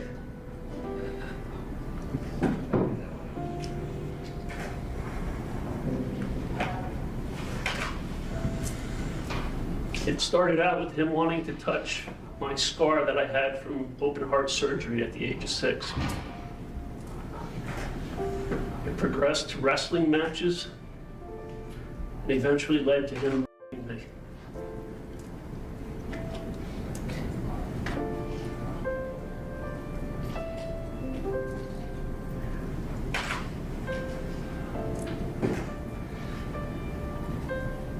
Time, Dennis Pegg was a sheriff's officer,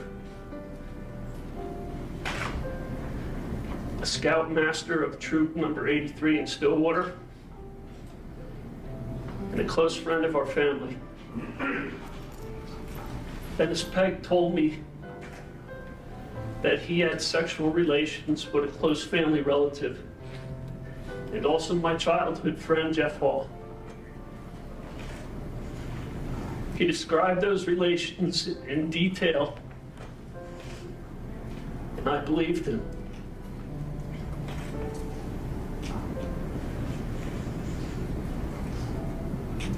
He told me that he got drunk and naked with one of my close relatives and with Jeff.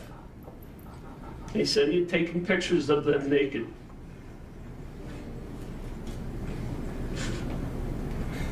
He showed me Polaroid photographs that he said he had taken of other young boys and men unclothed.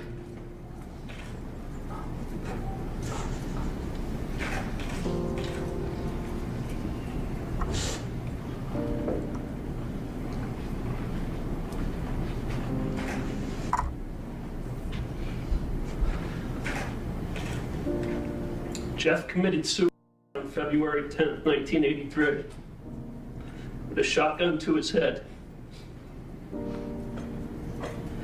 I was a junior in high school.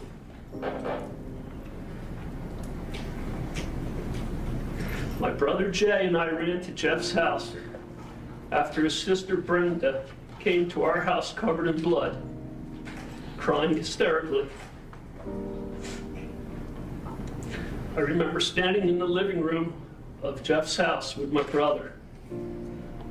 We got there before the authorities arrived. I saw a puddle of blood on his bathroom floor.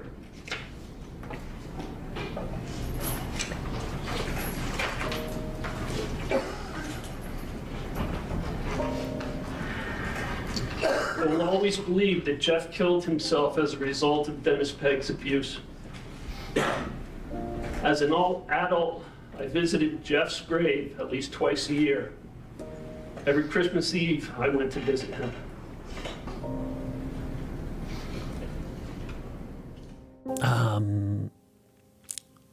But that's how confronting your trauma goes early on. It's tough. It's tough the first couple conversations. People avoid it because they want to avoid. See the difference in like energy, bruh? This nigga fought through a lot, bro. He fought through a lot. And you know what, Loki, what making me feel even bad or even more worse about him testifying or saying his statement out loud in court? That's probably one of the first times that he said it out loud to so many people and like expressing what happened in detail. Bro, like there's cameras there, there's people taking pictures, there's other random people you've never met just hearing about like. Cause think about it, bro. He couldn't even tell his dad. He couldn't even tell Lisa, the girl he was in love with. Now he has to tell all these random folks that probably don't even care about him, but are just here because it's mandatory, and two, they want to see what the hell going on. People avoid it because they want to avoid that, but that's how you get past it. So I look at that courtroom video as a stepping stone to being able to sit here with you now and talk, fluently about it. But when you're on your way out of that courtroom, everybody starts clapping. Yeah, that was pretty amazing. Yeah, it wasn't. They weren't clapping for me murdering a pedophile. They were clapping for me confronting my trauma finally, and I actually got a standing ovation. Which that's crazy in a courtroom. Which was pretty amazing, and the guards that took me back out of the courtroom into the holding cell. They said to me, "Wow, that was a first." And I'm like, "What's that?" And they're like, "Never have I seen somebody admit to murdering somebody and get a standing ovation for it." So I was like, and they're like, "That was some speech you gave. Good job." Damn. Did it make you feel less lonely when people were clapping? Like, what is the feeling? Did you feel? Was it confusion? Is that them showing support? Did you feel less lonely? What was the feeling? I think they could all tell how painful it was to get through what I got through. And when it comes to sentencing, I mean, it seems like the judge is in a kind of a tricky situation because it seems like there's a lot of debate about what's justice in your case of, okay, well, typically justice looks like X amount of years. But that doesn't really feel right in this case. But was there some sort of concern that if they didn't give you enough time that other people would start going out and taking justice into their own hands? Was that like a huge... Well, that was one of the things, that was mentioned. And my lawyer had me brace myself for the high end of the sentencing. Which was 10 years, correct? Yeah. Okay. He goes, I really can't see anything less than 8 years. He goes, I'd be... Just brace yourself for 8 to 10 years. He had put in a motion to sentence me to 3 to 5 years because if you have never been arrested, even though I had all those run-ins with those 3-letter agencies, I was never arrested. And he put in a motion to have me sentenced to a 3rd-degree crime. And I had enough time in where, had the judge gone with that, I would have been released. Yeah. But so he goes, all this motion that I'm putting in gives a wider sentencing range. And the judge, he took a lot of deliberation, and he said a lot of things that got me like really excited. And I'm thinking of liberating Mr. Fredericks at this moment. And I know Mr. Fredericks only did what he did because of what was done to him. And then in the end, he said, I'm not going to go. I'm not going to acknowledge, the motion for 3rd-degree crime. I am going to sentence you to the minimum, 5 years, and I apologize for having to send you to prison for a single day. Wow. The judge gives me the minimum and apologizes for giving me the minimum. That's such a weird feeling. I mean, it's the same thing with Howard Ryan apologizing to you. I mean, Yeah. It's kind of... I wonder if it's a confusing... He didn't deserve it.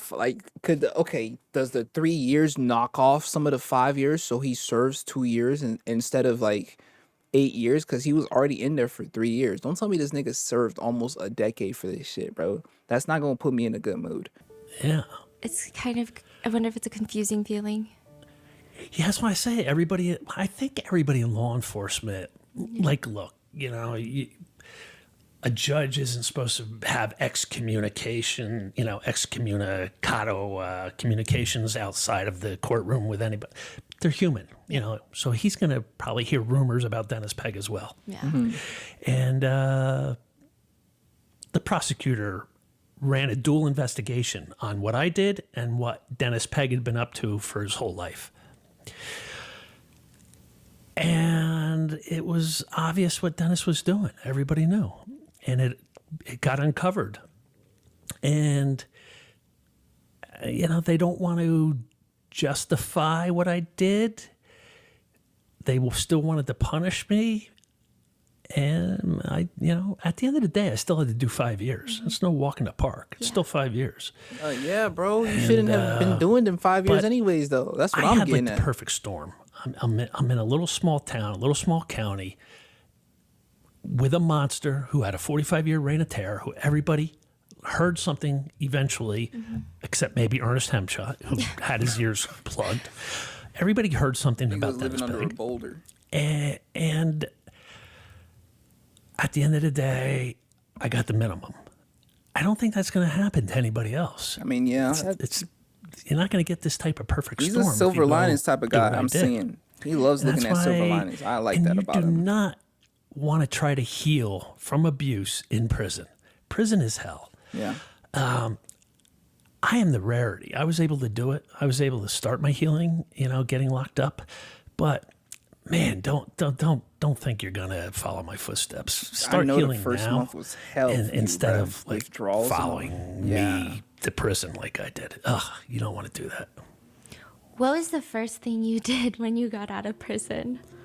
Very first thing, my niece picked me up. I'm very close with my niece Kim, and she insisted on picking me up, and we went right to a diner. What'd you order? Yeah. Oh my God, I had eggs, sausage, bacon, pancakes, everything. Wait, do you not get... Okay, what was your prison... what do you eat in prison? Sorry. This is what, in prison, the food was tough. Niggas serve cardboard. I ate 6 nights a week. I had ramen noodles and mackerel with hot sauce and honey. Mackerel? That's an interesting combination. And that was sauce and 6 honey? nights a week. On Sunday nights, they gave you real chicken. They gave you a chicken leg. So I would eat the chicken. But the other 6 nights, I had ramen noodles and mackerel. Wow. So you go to a diner and you order everything. Yeah. Yeah. And what everything from jail to prison is gluten. And I was in agony my whole 5 years, doubled over, in pain, agonizing pain, because I had celiac. I didn't know it. And I lived on Malox in Tums for 5 years. And so getting out and just going to a diner and getting real food, just that was great. But Body singing for after joy. you get out, what happens with your brother? Yeah, nobody wanted me. I needed a place to live. And my lawyer didn't want me going to my mother's. My mother didn't want me coming to my mother's. My niece, my sister, nobody wanted me going to my mother's because my brother was there. He got divorced when I was locked up. He lost his business while I was locked up. He lost his 33-acre horse farm when I was locked up. And nobody wanted me to come home because he was in such bad shape. But it was either that or a homeless shelter. So I just said, let me just get out of here and we'll figure things out afterwards.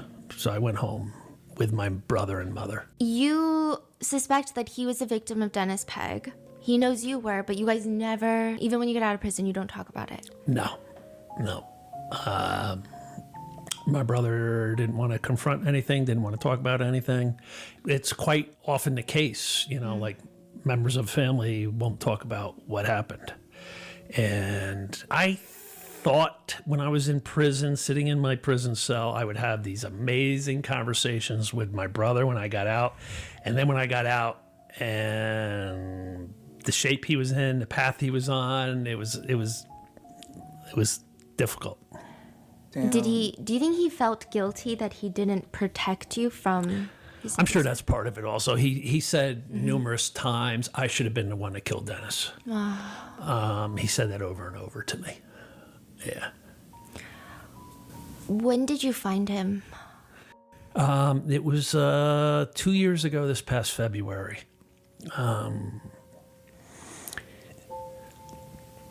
He was spiraling. He had gotten sober for 9 months, but he was like a dry brush ready to catch fire. He wasn't doing anything spiritually, therapy-wise. I finally got him to go to the gym, start working out.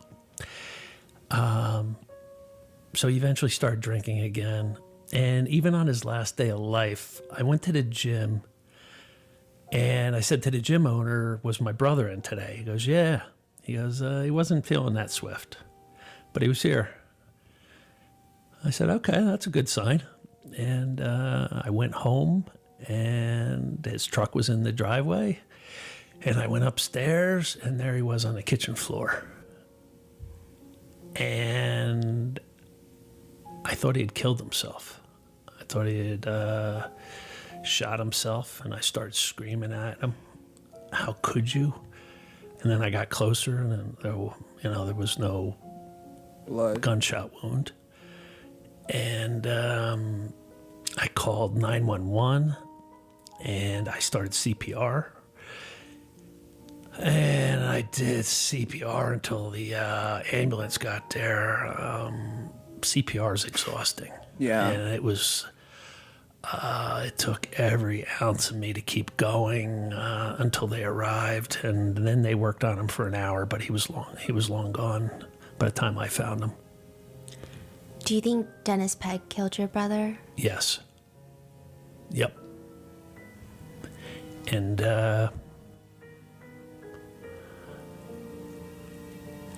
there's been times where I wish I could resurrect Dennis after my brother's death. Why? Kill him again. To do it all over again. Yeah. My next door neighbor, Jeff, who was like a brother to me, put a shotgun in his mouth at age 23 and blew his head off. And my brother and I found him in his house. So not only do I find Jeff, then I have to find my brother. And I blame Dennis for both of their deaths.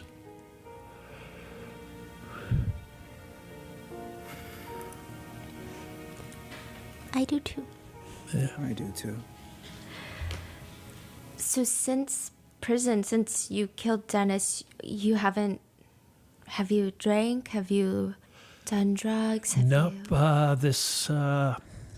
This past June, I celebrated 13 years sober. Yeah. Was it hard? The first 2 years were in jail. Yeah, I know, bruh. And therapists will tell you 18 to 30 months it takes for your brain to rewire itself from the pleasure chemicals of drugs and alcohol. And during those first 2 years, here I'm facing life in prison. And I'm saying to myself, I cannot wait to see if I get out from under this life sentence so I can have a glass of red wine and a line of cocaine, because they went perfect together. And I would say that to guys on the tier that I was friends with. I'd be like, man, I can't wait to do a line of coke with a glass of red wine. And then sometime after that second year, it just like a light just like hit me. Like a meteorite came into my being. And I was like, are you out of your mind? Like, you can never go back to that. I can never go back to living like the animal I was. Like that died that night with Dennis, living that way. And I snapped out of it. That was it. Wow. And no gambling, nothing. No. Instead, it seems like you've been very busy changing laws. Yeah. What happened in New Jersey? What's going on there? There was advocates working for 15 to 20 years to get a new statute of limitations law. What statute of limitations law allows is for victims of sexual abuse to sue their abuser or the organization that harbored their abuser. We had the worst law in the country. Our law stated in New Jersey that at age 18, when you officially became an adult, you had 2 years to file a lawsuit. So if you got sexually abused at 8, 10, 12, 15, you're going to come forward at 18 to file a lawsuit?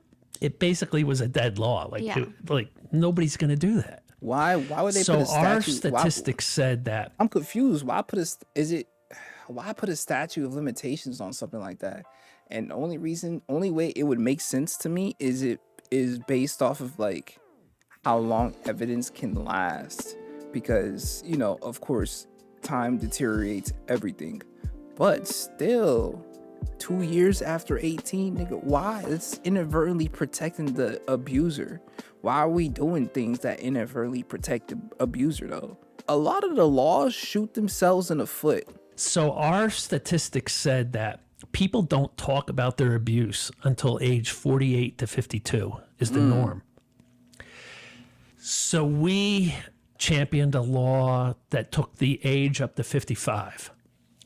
And what was really holding it up is we wanted a 2-year open window where when the law went into effect, a 2-year clock started ticking where anyone, no matter what age, the law went up to 55, but in that 2-year window, you could be 85, 75, 65, and come forward and file a lawsuit. Wow. And the Catholic Church were the ones fighting that law. At every hearing, their lawyers were there opposing the law, saying it would bankrupt the Catholic Church.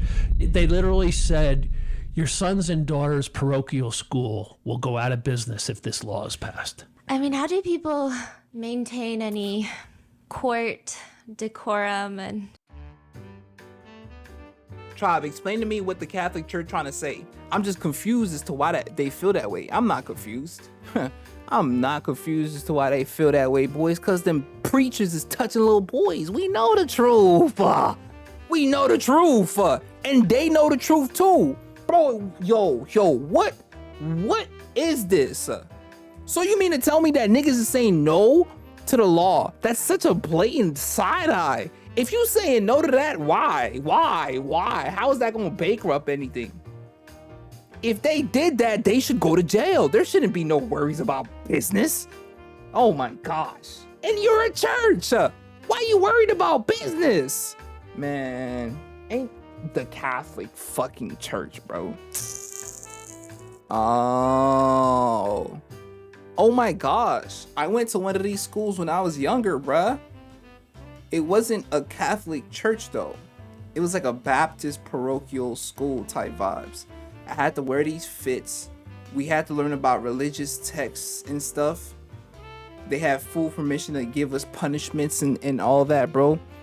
I hated this school. I went there in middle school for like 2 years, but then I got expelled.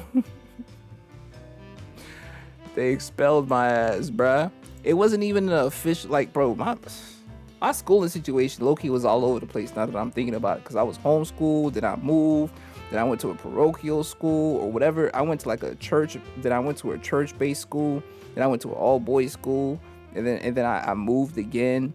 Then I went to like 2 different colleges. Parochial school will go out of business if this law is passed. I mean, how do people what is that? Like, maintain any court decorum and in that situation? I mean, it makes you want to scream in the courtroom. Right? I would be like, what? It was. What? The Catholic Church it really gets me wound up, and it's not to do with your faith. Yeah. It's to do with the hierarchy and the way it's run, and what they've allowed, and they've harbored their priests to keep them from facing justice. Yes, and they're sending their lawyers to stop a law to help victims, and yet they come out and say we're all for victims. No, you're not. You're not. You're not. No, you're not. And so you spearhead that. What is it in New Jersey now? The law, we got it passed finally, unanimously. I worked for 2 years as an advocate. Oh my goodness. Unanimously. I had a lawyer say, your story's so over the top, maybe you can use it to sway some of the senators that are holding up the law. And that's what we did. We started meeting with senators, and 2 years later, it went up for vote. And it passed unanimously. Wow. And we went from the worst law in the country to the strongest law. So, victims have up until age 55 to come forward. So it gives them plenty of time to heal. And that 2-year window did happen. It went into effect. And, it's something like if you told me back when I have a mob hit on me, that I'm going to work as an advocate and change laws, I'd be like, The way you think so? the table. I think you're delusional, I think Steph. crazy. Yeah. But that's exactly what happened. And myself and every other advocate that worked on that law can go to their grave, knowing we accomplished something great. You did that. Have you been to Dennis Pegg's grave? No. Okay. No. I know a couple people who reached out to me and sent me private messages on Facebook saying they visited it. Oh, we had half a mind to go and spit on it. They did something a little worse too. Please tell me they pissed on his grave. Oh my God. You're like, they did it. It's fine. They got it covered for all of us. And people, if anybody's listening and be like, oh, you're talking bad. Yeah. You really did that to somebody. The guy was a monster. He wasn't a human. Hey, I've said that. Hey, listen. Let me just take over from here, Clark. I'm gonna let you finish, but let me just also say this: nobody cares, bro.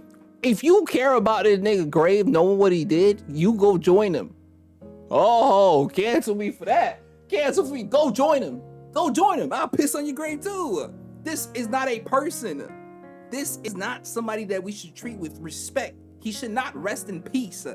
I hope the nigga looking up from hell like, damn, nigga pissed on my grave and spit on it too. All right, now it's my turn to jump in the lake of fire. Like, I hope that's all happening. Ernest, I hope you're right there with him. Actually, I'm not trying to wish hell upon folks, but Ernest, I hope you're right there with him. I hope you're right there with him, though. Now, I keep it a buck. Talking about he the most considerable and gentlest human on the planet.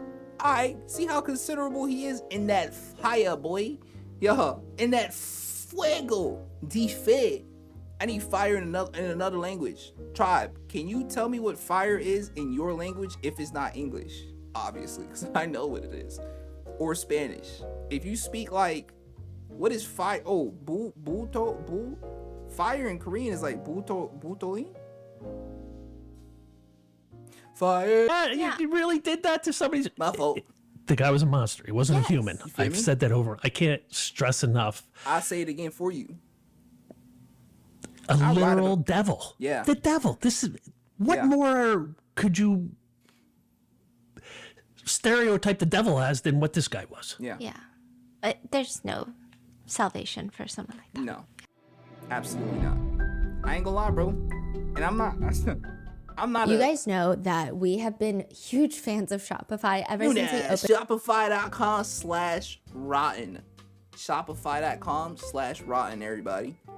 I'm not a forgive. Like I'm trying to be, but certain niggas you don't forgive. That's just the law of the world. You know, certain niggas you just cannot forgive. Even then, some of them niggas don't deserve to die. But then there are certain niggas that you cannot forgive that do deserve to die, and you will continue to not forgive. You know, it's like, and that's okay. That don't mean you a bad person. It just means that that person has done incomprehensibly horrific things, and they should not be on this planet for the betterment of the people. You know? So if you want to get mad at somebody, you can't get mad at Clark. You can't get mad at Nuna, but you can get mad at me, because I will laugh in your face. I will laugh in your face. I'm not gonna lie. I like shit like this. Everybody always has a controversial opinion on the death of people, good or bad. And things like this, I tend to see in a lot of gray, which may push people off, or it may throw people off or push them away. And I understand that. I'm not saying that you should agree with how I feel about Dennis and how I have no sympathy, no remorse. I'm willing to piss on his grave. Like, you should not feel this way, because my feelings stem from my own trauma, from my own witnessing the depravity of humanity. You know, like, just people do bad stuff. Sometimes I let that sway my opinion of people. I'm learning to not let it do that as much. But in this situation, it's fully swayed me. I would help Clark resurrect Dennis just to beat the shit out of him like a couple times. I'm not gonna lie. And one time wouldn't be enough. Matter of fact, I would set up a line, like an assembly line, essentially. Dennis got to get like 10 punches per person. At shopify.com/rotten. Shopify.com/rotten. Shopify.com/rotten. I ain't here the first or second time, Nuna. That third time was actually integral. Thank you. Thank you very much. You did something interesting in prison. What? Where are you going with this stuff? I don't even know. God. You helped someone write a love letter. I helped a Spanish guy who was facing 10 years, and he had an English girlfriend, and he did not have command of the English language. And he asked me, would I write a love letter to his girlfriend about, you know, how much he loved her, and please wait for him, and he'll be back. And did it work? I don't know. He got shipped off to prison, and that's the last I ever saw of him. So in my mind, it worked. In my mind, it worked too. In my mind, it worked too. So no, I wrote letters for guys to their lawyers, to their public defenders, Dang. to the judge, and to their family members. You know, I felt I needed to do stuff for other people to make myself feel better in that situation. Just like I needed to do good things, because I was in such a dark spot when I was locked up. Yeah. So I constantly did that. So you never wrote a letter to like a college sweetheart? Name Lisa. Nope. Did you think about it? I did. And I thought, I'll never get to see Lisa again. I'll never get that chance, you know, to ride off into the sunset, swoop her up off her feet, especially early on when I was facing life. Where's Lisa right now, bruh? And Lisa, then you seeing I never this? heard from Look her. at Clark. He's a handsome lad. And I'm like, all right, well, that's that. I mean, how often did you think about your college sweetheart? I thought about her my whole life. Like, she was inside my skull scratching. Like, literally. Lisa, like, you hearing this? tormenting me. Clarky, why, Clarky? Why? Hold on, Why could is you Lisa not single? commit to me? And Clarky. just the Oh. shame of that. You know, like, victims love to just shame themselves. So that would add shame to my shame. And then doing drugs would add shame to my shame. And getting involved with the mob would add shame to my shame. And not being able to tell my father would add shame to my shit. So like we're just constantly shaming ourselves. And so Lisa was just another source of shame. And so no, I never, I thought I missed my chance. Bro, never? And after that law passed, the law took up a lot of time. I was working full time. I was speaking, started motivational speaking. And then when the law passed, I'm like, what now? And I was working as a chef, assistant chef at a busy restaurant. I'm driving home late at night one night, and I'm like, I either want to get a pit bull or a girlfriend. Wait, this is a crazy multiple choice. A pit bull or girlfriend. And I'm like, why not both? it's not fair to any girl I get involved with if I'm still Feeling thinking for about Lisa. Yeah. So you never stopped thinking about Lisa. I never did. And I'm like, to get into a new relationship, to get into any relationship, I've got to Wait, so we let confront Lisa go? I found her on Facebook, and I drafted up a long Facebook message, and I deleted it, and I drafted up another message, and my thumb hung over the send button, and I debated, is it better to keep the fantasy? Maybe I'm just making it up in my mind how amazing our love was and how passionate we were for each other. Maybe like time has made me delusional, and it wasn't really all I think it is. Because you hadn't seen her since you were 20. I was probably 23 and she was 22. And how old are you at this point? Like 40, When right? I got released, I'm 50 years old. Dang. And then I worked on the law for a couple of years. So So now I'm like 52, 53. Wow. Okay. And now you're like, I don't know. it's been almost 3 But you decades. send it, right? So do you keep the fantasy alive and not send it? Or do you pull up your big boy pants and say, You gotta let's send see it. what the Tribe, y'all sending that? Nah, be honest. Same situation. Long lost love. It's time to move on, but you still thinking about this long lost love. Do you get the pit bull? Do you get a pet and hopefully just move on? Or do you confront your long lost love and see what the vibes is? I gotta see what the vibes is. Cause bro, I feel like that's the only way to move on. That's the only way you could push past what you're thinking. It's to see reality. Once reality confronts you, it is hard to deny that with your head. You can spin up a whole bunch of stories and thoughts, but reality gonna be what reality is. So if you get a response like I'm married or I never really, you feel me? Then it's like, okay, cool. I can move on from that. But what did she say? What did she say? Cause I ain't gonna lie, bro. You don't get too many Lisas in your lifetime. It sound like Lisa was the one for him. Hopefully he ain't got a wife that sees this and is like, Lisa not the one for him. I'm just based off of the story, you feel me? Based off of the first half of the story and the way he talking about her, I'm like, he really loved her. Loved. Continues. I don't know. Let's see, right? Oh, no. But you send it, right? So do you keep the fantasy alive and not send it, or do you pull up your big boy pants and say, Pull 'em up let's see all the what way the hell's to going your- to to happen your here, chin and you skis. send it. You got to send it, Steph. Send it. You got to sent take it. chances. So I sent it out, and I was literally like a crackhead waiting for his dealer to call him back. Like, I checked my phone. I'm at work. I had to check my phone 100 times. Oh, my God. How long did I'm it take like, for her to respond? No, I shouldn't have sent it. And you can't delete And then messages she on. replied. And then I replied. And then she replied. And I replied. And she replied. Was it awkward? Was it? No, it instantly started to flow. Really? She thought I couldn't commit to her all those years ago because I didn't love her. And that wasn't the case. I explained that to her. And I explained it was because of all the pain I was harboring inside, and I just couldn't be intimate with somebody. Yeah. And Has she heard about what happened at all? Yeah, like I said, my one roommate and her one roommate ended up married. Oh, yeah. And her roommate reached out to her and filled her in. She had written me 3 letters, I believe, when I was locked up, and she ended up ripping them up because she just wasn't ready to open that door again. She just couldn't let herself feel vulnerable at that moment. Yeah. Now that I was released, she allowed herself to be vulnerable and opened up.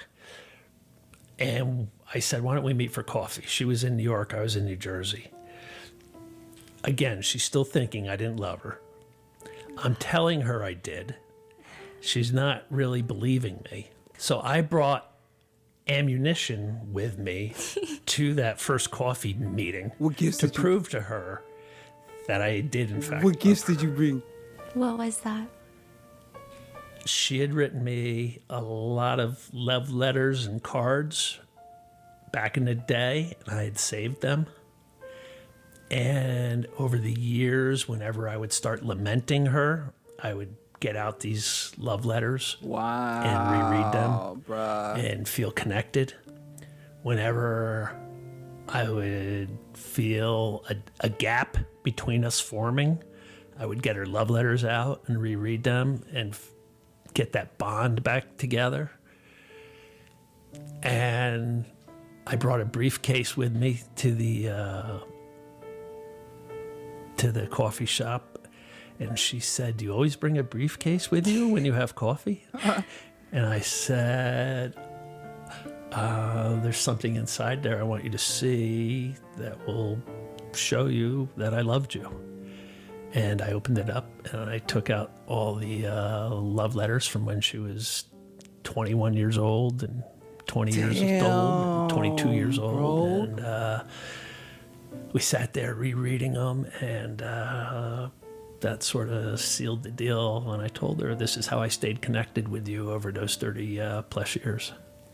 And you didn't really talk to her during those 30 years? No, there was not one word. Nothing between us. You just read these letters? Yeah. Wow. And stayed connected that way with her. Wow. Did it feel weird? I mean, I'm goosebumps. sure you guys look different from bro, when you're... the way he has, like...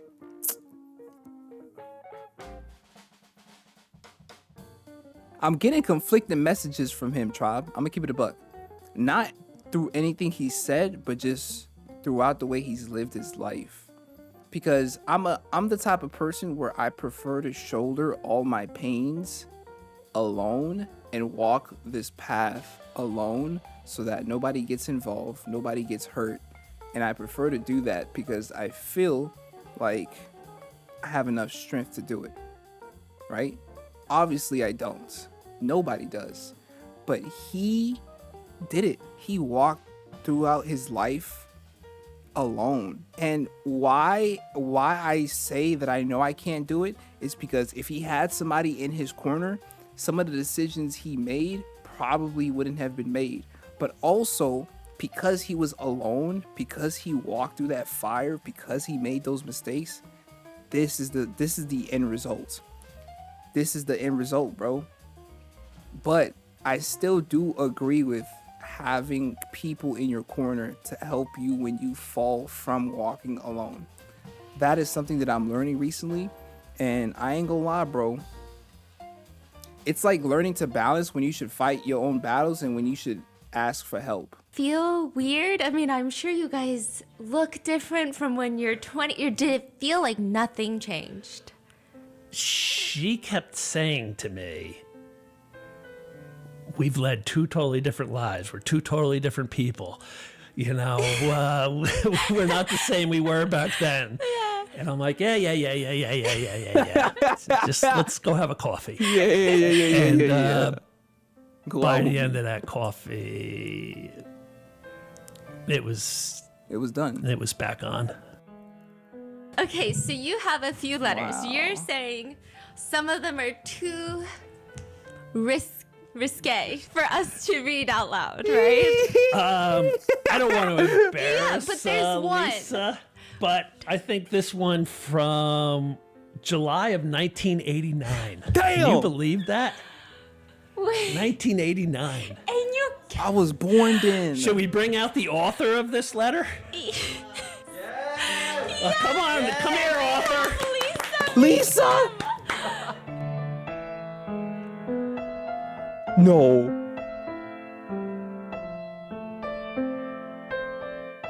No, don't do this, don't do this. She's not here.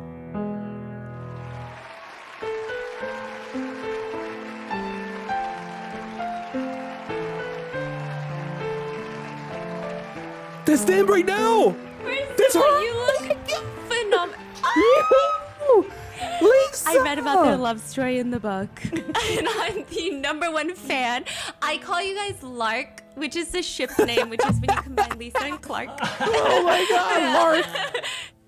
Hello, Lisa. Hi, Lisa. I mean, you have to tell me, what was it like seeing him at that coffee shop and the briefcase? What did you think was in the briefcase? Facts. I didn't know it was in the briefcase. Can I just say both of them have aged gracefully?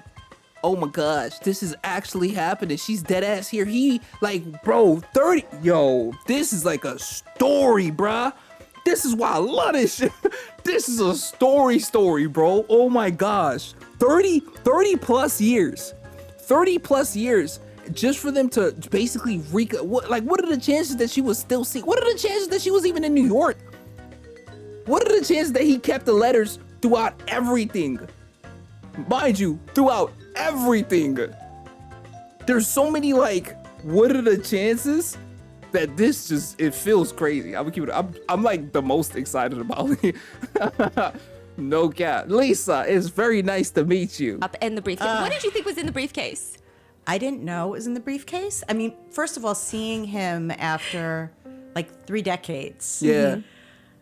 It was unbelievable. The 2 weeks that we were in communication with each other, we were kind of getting to know each other again, but we always would banter back and forth and tease each other, and we always had a very playful relationship.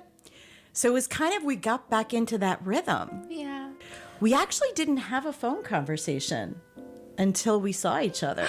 So it was kind of like we hadn't spoken on the phone yet. Oh my goodness. And we met for coffee, and I was so nervous. I remember I was like, okay, I don't want to seem too anxious or too interested or whatever. I didn't know what was going to happen.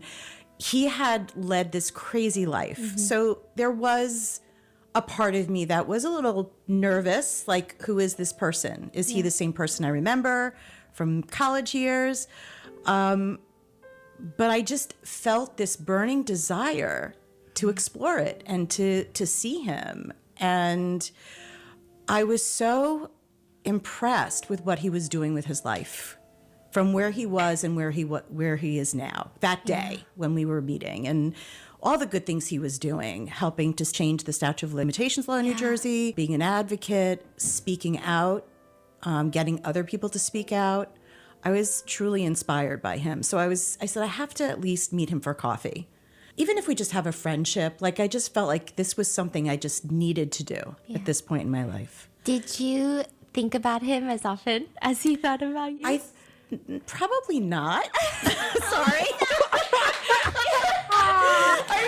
I was so busy living my life, I was growing a At least business. she honest though. She honest though. She children. honest. I was married to somebody else for 20 years. Oh. The marriage was deteriorating, and but at the same time, I did think about him because I felt like he was that one person. I think everyone has that one person that their first love, and that person that there was never any sort of closure with Clark.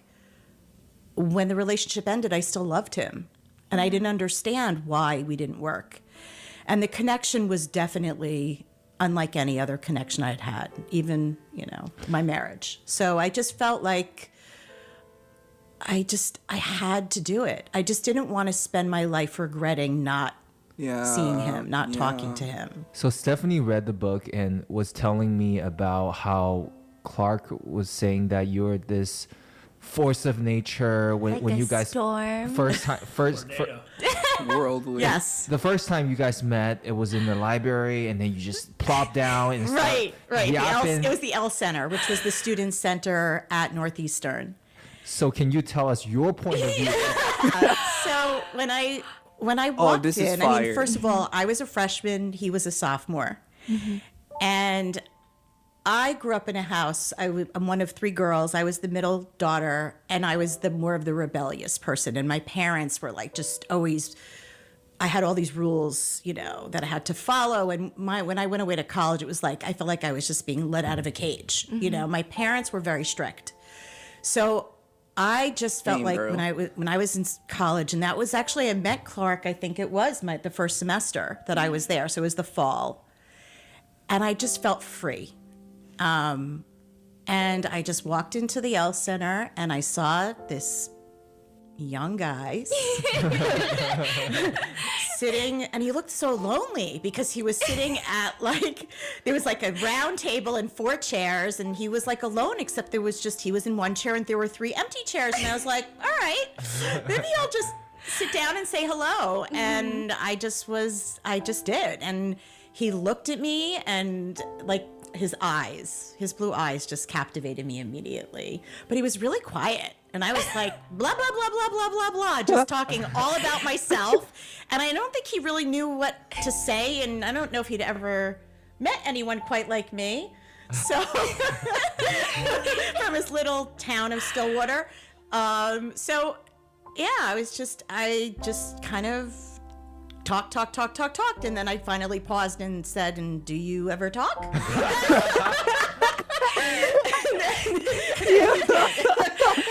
That is so funny because in his book he writes that he was just trying to focus on schoolwork, and he says no, he looked lonely, so I needed to just talk to him, and yeah. And that was our first meeting, and it was intense right from the start. I feel like he invited me to a party he was having that weekend at his apartment, and I got there and I was just looking for him, and we shared our first kiss that night. Oh my God. I was 18 actually when we met, so it was a very long time ago. Mm-hmm. And Northeastern was a co-op program, so we were kind of coming and going. There were not cell phones at the time, so just connecting and reconnecting with different semesters, was interesting. But we always seemed to find each other. So, do you guys still have the same dynamic where you're the one that's talking his ear off, or he's now the talker? I don't know if you can sense from the interview. No, I absolutely love talking to him. When we reconnected, it was like getting to know him all over again. But he was a different person now.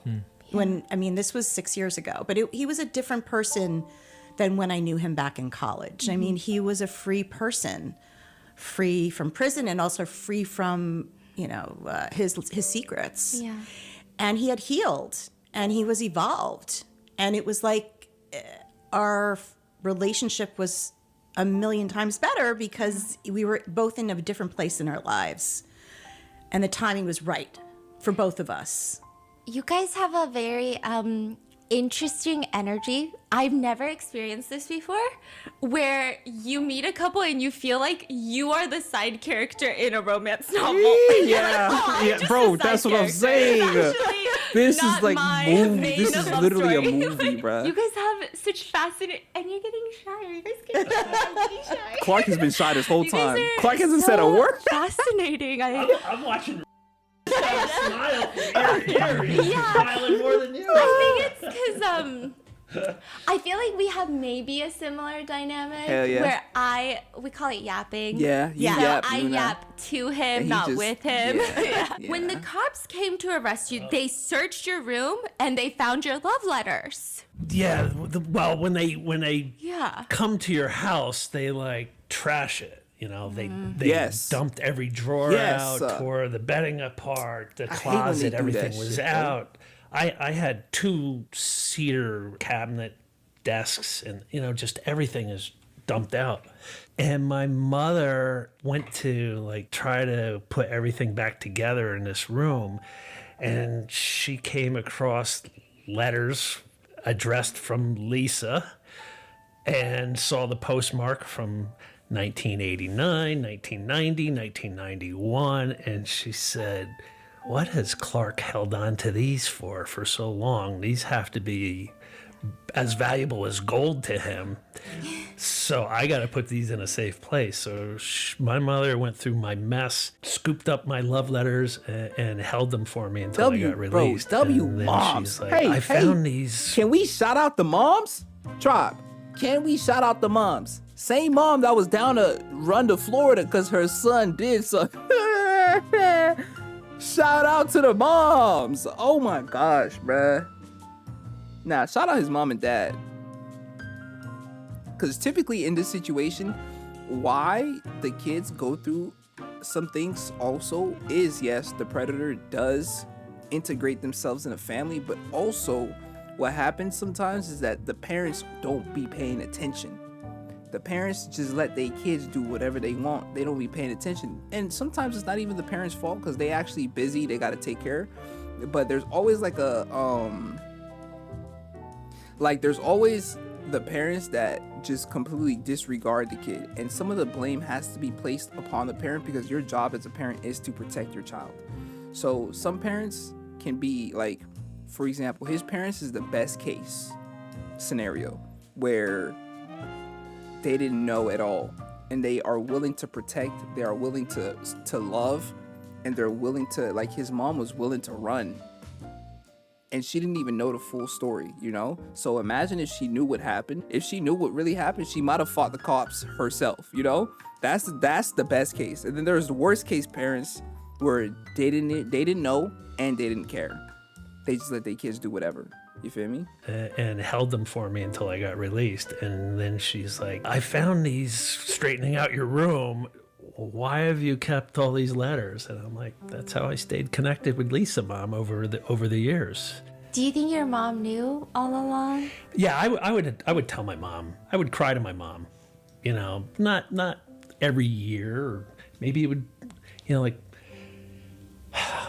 maybe after the mob threatening my life and having the FBI come say there's a hit behind I'd cry to my mom too. I'd cry to the tribe. tribe. My mom then and said, Yeah, man, I've really allowed life to get away from me. I wish I had never lost Lisa, you know, and cried with her over that. But her and I had talks over the years about Lisa. When Lisa would come and visit, like she would get up early and go sit on my parents' bed as they're both still in bed, my father and mother, and have these long talks as they're still lying in bed. Like, and they just loved her. Like, wait, could you read us a snippet of the letter you wrote him? Sure. Have you read this since? Like, Oh when my was the gosh. last So time? when he first showed me the letters and I started to read them in the coffee shop. Oh my goodness. I started hysterically laughing because reading a letter that you wrote 30 years ago at that point in your life where you're just all hormones, you know, you're like 18, 19, just discovering love. so this letter she got for me, it says, for yesterday's memories, today's love, and tomorrow's dreams, I love you. Do we know what parts you can read? So, yeah. Oh, boy. So this was written July 16th, 1989. Damn. Yeah. And yeah, I mean, when he had these letters, I realized that this is true. Yeah. You just never could believe someone would be thinking about you for 30 years. But when they take your letters out of a briefcase and show them to you. From 30 plus years ago, yeah. You're like, they really were thinking about me all this time. Like, no one holds on to letters for 30 years unless that person really meant something incredibly deep to them. Mm-hmm. So it made it real for me, seeing the letters. So, all right, here we go. Dearest Clark, we've shared so many memories together, both good and not so good ones. I like to remember the good ones because they're the ones that stick out in my mind. The time that we drank wine at Ed Burke's was an early memory, but one that for some reason always sticks out in my mind. The next sentence we'll skip.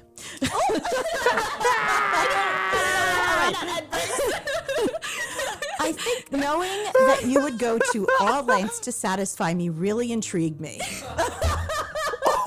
Right, that's as risque as we're getting.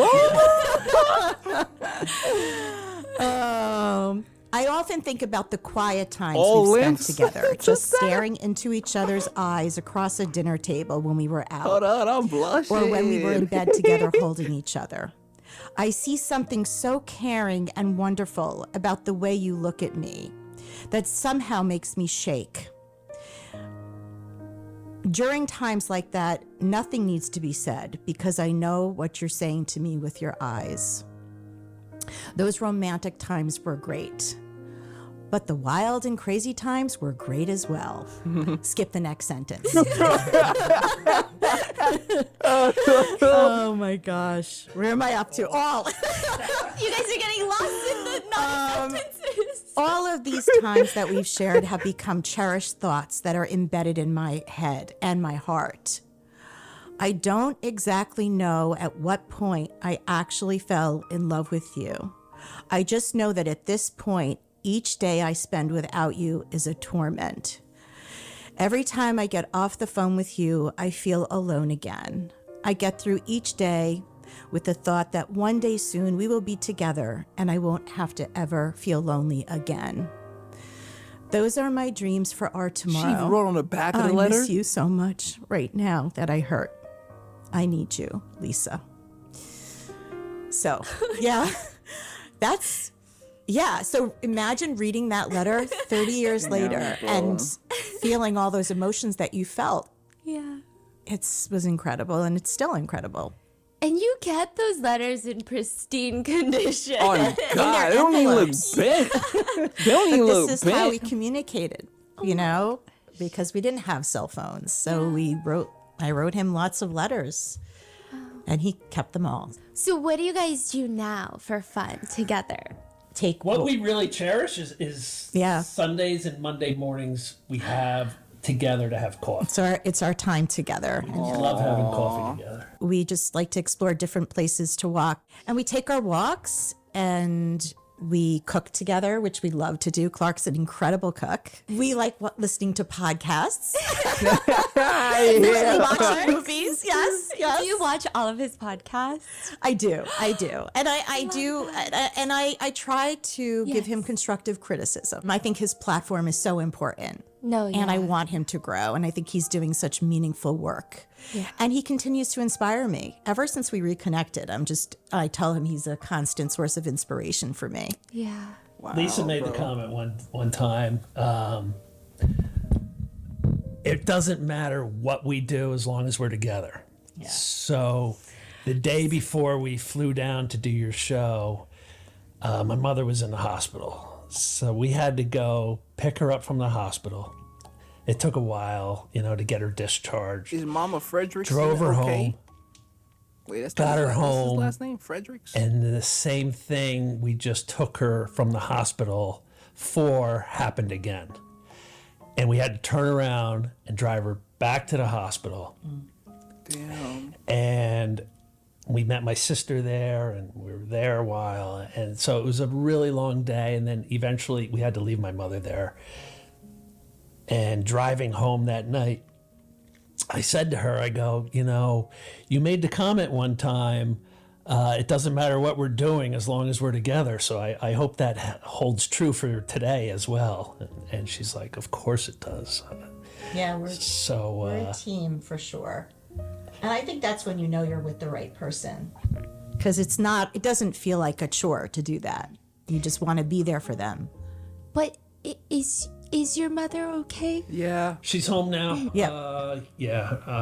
She's got some medical issues we got to get straightened out, but she's home right now. And Clark and his sister are such a great team. Like they come together and they take turns and help. And she's 96, his mom. Wow. So, August 31st, she'll be 96. Yeah, she's turning 96 this month. Oh my. Yeah. Is she happy that you two are back together? Happy early birthday. She's Mrs. one of my Fredericks. biggest fans. She calls me Lisa, my love, just like Clark. Oh my goodness. I'm so happy you're back in Clark's life. I always knew that you were the one. You were so special. She said, I'm just so happy that you're Moms here. always know. I feel like moms know. Yeah. Nuna, you can't. I said it first. Okay, No. so we need a podcast episode on Clark's podcast review, which I'm gonna link in the description along with his book. And I would be obsessed if you guys filmed TikToks together. I don't know. I just God. want to know more about your God. life. I'm On obsessed God. to the point where I genuinely feel like I would love I'm to a see. side character in a rom-com at this Yes. point. Like, it's, Bro. you guys have some intense chemistry. I can only imagine those letters. Yes. Yeah. Can I ask a final question? Yes. Clark, I know you commented that there's seasons to life. Yes. What would you say what season you're in right now? I would say, and I tell people this because there's so many times I thought of giving up, but I always retained a little glimmer of hope. And, so there's like cold, dark winters where nothing's going right in your life. You got the FBI telling you there's a hit. You've just committed murder. You're a drug addict. You're in prison. Those are all cold, dark winters. You're getting sexually assaulted and animals being beaten in front of you. Cold, dark winter. And I tell people, don't ever lose hope that sunshine awaits you and opportunity awaits you. And I would say in the spring is when you plant. I would say I'm just starting to harvest. So I'm in that spring to summer Oh my mode. gosh, bro. I'm not in the full blown summer of harvesting yet. He's in harvest mode. It's been a long road to get to this point. That book has taken 10 years. I wrote that in prison 10 years ago. Damn. So for people that want to lose hope, like my book took 10 years. Like, don't lose hope. Opportunity awaits you around the corner. It's not going to be tomorrow sometimes, but it definitely awaits. And this book will instill hope in you and inspiration. That's what it wasn't written to be a trauma dump. It was written to give people hope that anything is possible. Like, I'm living proof that literally anything is possible. Yeah. And you're reunited with And I your get the love. girl back at the end. Yeah, we get the girl. It should We be a get the movie. girl. Like, That's what I'm my saying. life literally has been a Yo, movie. I've been saying, They I've need been a saying movie. that, Clark. I need a movie. A movie, you guys bro. are incredible. Please keep us updated. Not even just us, but like our audience on everything you guys are gonna do. All Okay, right. Lisa, please promise right. me you're gonna keep us updated. I'm gonna start Yes. taking some classes about TikTok Yeah. videos, like tomorrow. Maybe on the plane home. You never know. Bro, yes. And Yes, I am bro. going to leave all of the links in the description. Thank you guys for Thank joining. you so Thank you, much, Clark and Stephanie. Thank Lisa. you. Guys were amazing, No, amazing to thank us. you. Wow, bruh. Yo, that was that like tribe. Listen to me. Just listen to me. That was emotional. That's like the best way I can put that. That was emotional. That was soul tugging. That was tear inducing, heartwarming, anger invoking. I like Lisa. Lisa seems really good for Clark. And also, I'm so proud of Clark. Clark should be hella proud of himself. We all gotta send good energy to Mama, to Mrs. Fredericks, so that she can live for a couple more 100 years. No cap.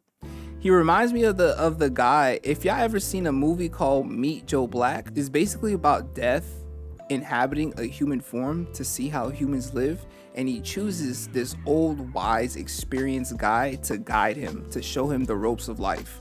And in the end, when he has to end, what makes this so interesting is that old guy that Death chose to guide him is dying. He's gonna die soon, but he won't die as long as Death is interested in, everything. Eventually, of course, that old guy dies, and as him and Death are walking to the afterlife, he looks at the afterlife and asks, "Do I have anything to fear?" And Death looks at him and says, "Not for a man like you." Clark is that type of nigga. Could you imagine Death saying, "You have nothing to fear, not for you. You, not for a human like you." Clark is that type of human, bro. Oh my God, this video is so long. Oh, bro, this video like almost 2.5 hours, bruh. I'm so sorry, man. Yo, Tribe, I low-key want to watch this vid where the title is "I fell in love with my psychiatrist and he kept me anyway, but nobody believes her." It's on the Stephanie Sue channel. Hi, would y'all be down to watch that with me? You guys to let me know though. You guys like type right now. Yes, I'm down to watch with you. Deadass appreciate y'all, but enough of me. No, seriously, enough of me. It's been your boy Tribe Louie. And in case I don't see you, good afternoon, good evening, most importantly, but unfortunately, good. Bye, Tribe. I'ma see y'all when I see y'all. Let me know if y'all want me to watch, like if we gonna watch this together. I fell in love with my psychiatrist and he kept me anyways. Are we gonna watch that? Let me know. Bye. Yeah, it's the end. Leave a like and share it to your friends and your kin. When I post a video, I'm gonna need y'all to attend. Thank you for the view, but I ain't done with you. 2023, I'm about to be Jordan with the flu. Yeah, join the tribe. Yeah, join the tribe. I'm gonna need y'all to subscribe.